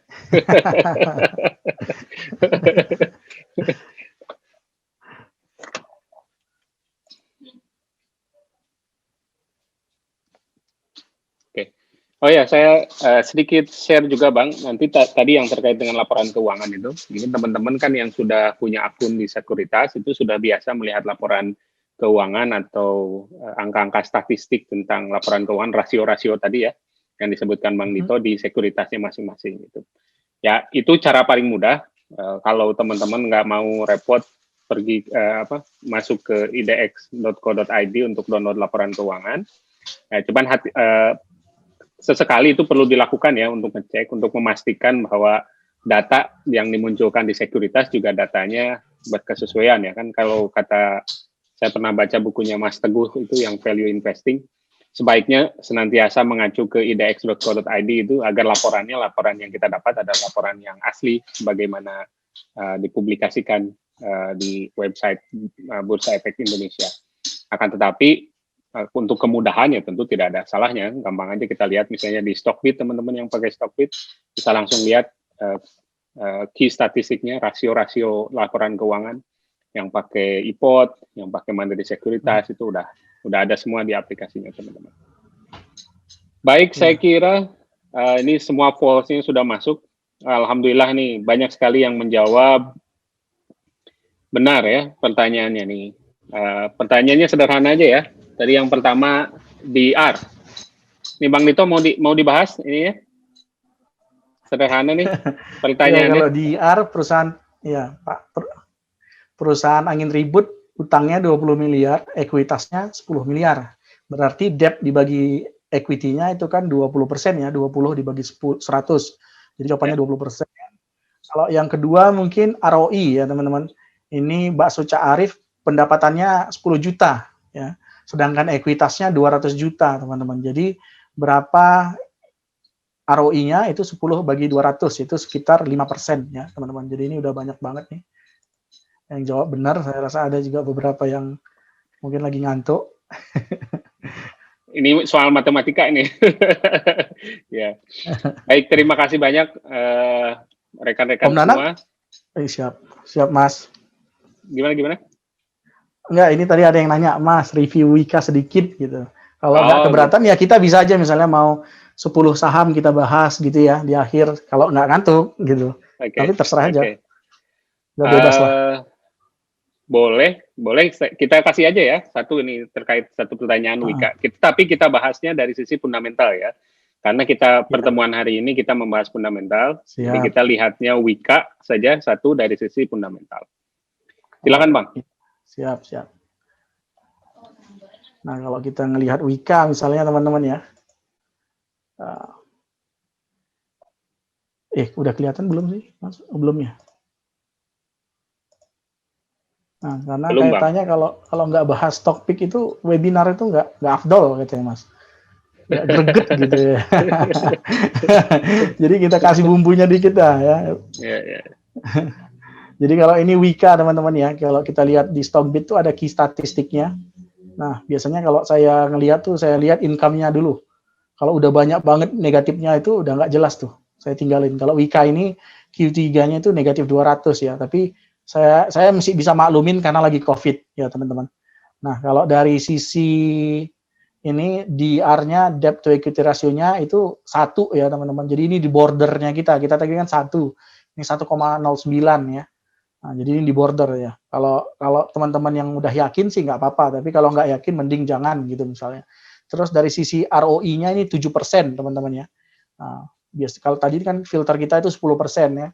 Nah, jadi kalau teman-teman masih pemula main-main di saham begini jangan dulu gitu. Tapi kalau mau ya misalnya yakin misalnya Wika bakal bagus ke depan konstruksinya gitu ya silakan gitu. Tapi ketahui resikonya. Jadi kalau nanti tiba-tiba Anda beli jadi minus 10 atau minus 15%, jangan ditahan sampai jadi minus 50% gitu ya. Harus cepat-cepat cut loss ya.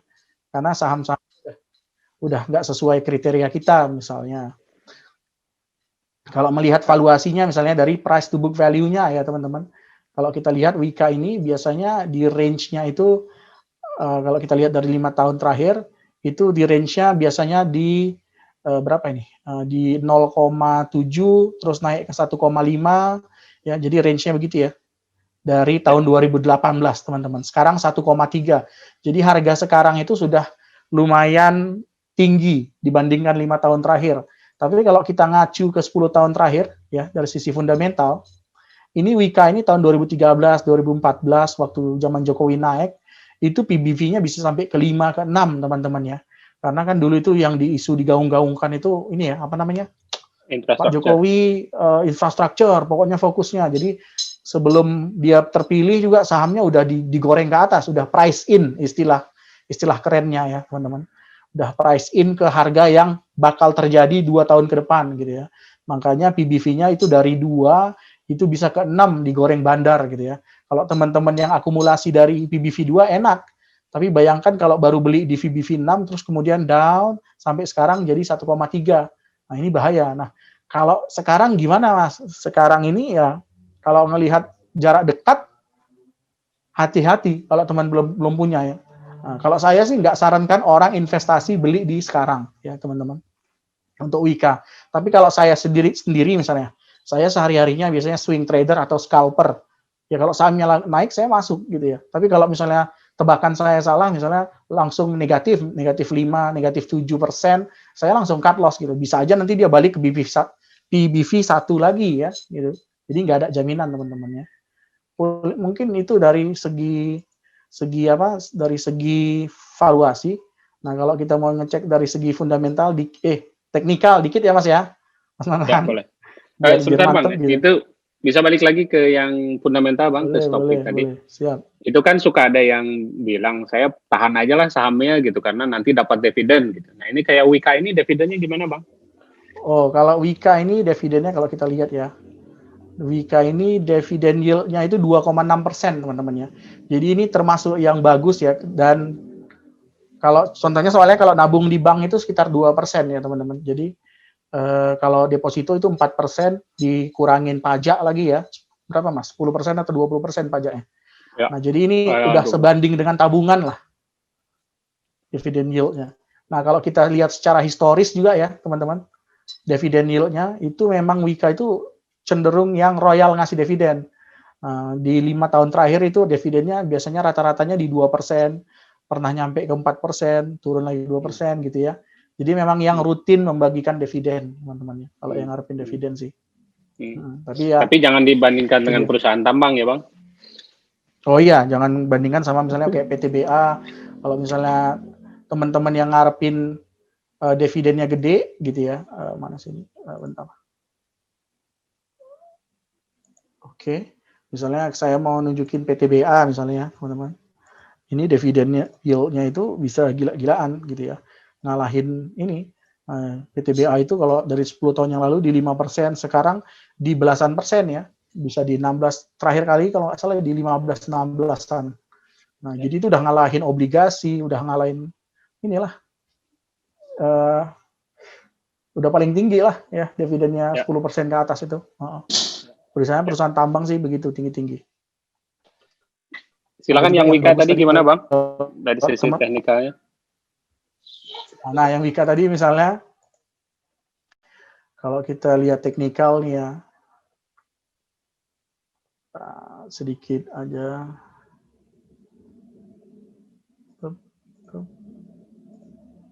Nah, kalau kita lihat teknikalnya, ini kayaknya.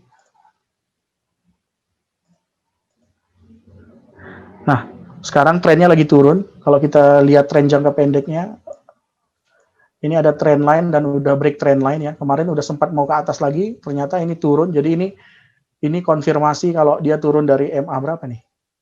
MA 20 ya, teman-teman. Jadi kalau mau nampung bisa ditampung, tapi nanti mungkin waktu nyentuh sekitar MA 50-nya, kalau ada reversal ke atas mungkin menarik. Tapi sampai sekarang ini nggak cocok untuk entry atau nggak cocok juga untuk ditabung gitu ya, teman-teman. Dan kalau kita lihat ini yang bagian atas ini, ya saya juga pakai ini ya, bandarmologi ya, ada foreign flow. Jadi terlihat kalau memang dari 5 hari terakhir, asing itu sedang buang barang ini, ya distribusi. Dari berapa ini? Sekitar distribusi dari daerah sini turun kan ya, garis putihnya ini teman-teman. Nah, kalau mau lihat bandarnya juga bandar yang tadinya posisinya di atas ini, yang kuning ini kemudian sedang turun. Jadi memang bandar sendiri lagi distribusi di 5 hari terakhir ya teman-teman. Jadi saran saya sih tunggu nanti jelas-jelas naik lagi ada reversal atau bandarnya jelas akumulasinya. Kalau sekarang sih belum menarik teman-teman. Baik. Saya kira mungkin cukup Bang. Aja, siap. Ini teaser aja ini ya untuk teknikalnya, teaser aja untuk minggu depan. Insya Allah nanti kawan-kawan dari ilmuwan saham akan bahas lebih lanjut pekan depan terkait dengan analisa teknikal ya. Klasik, kita pakai yang klasik dulu, support, resistance, moving average, stokastik dan lain-lain insya Allah. Baik, terima kasih teman-teman sekali lagi sudah bergabung di webinar kita hari ini. Jangan lupa untuk bergabung di grup Telegramnya kita, Ilmuwan Saham, yang tertarik untuk menonton ulang acara kita hari ini bisa juga dilihat di YouTube Ilmuwan Saham. Insya Allah setelah pertemuan ini kita edit dulu sedikit, kemudian kita posting di grup di YouTube Ilmuwan Saham. Bang Dito, terima kasih banyak atas kesediaannya berbagi hari ini. Insya Allah mudah-mudahan jadi ilmu yang bermanfaat. Seperti backdrop di awal tadi, quote dari Warren Buffett, investasi di diri kita sendiri dulu ya. Ini yang paling penting. Sebelum kita investasi di pasar saham, kita investasi di diri kita sendiri dulu. Semakin banyak cuan, more learning ya. Semakin banyak kita belajar, semakin banyak kita untung. Terima kasih semuanya. Assalamualaikum warahmatullahi wabarakatuh. Waalaikumsalam.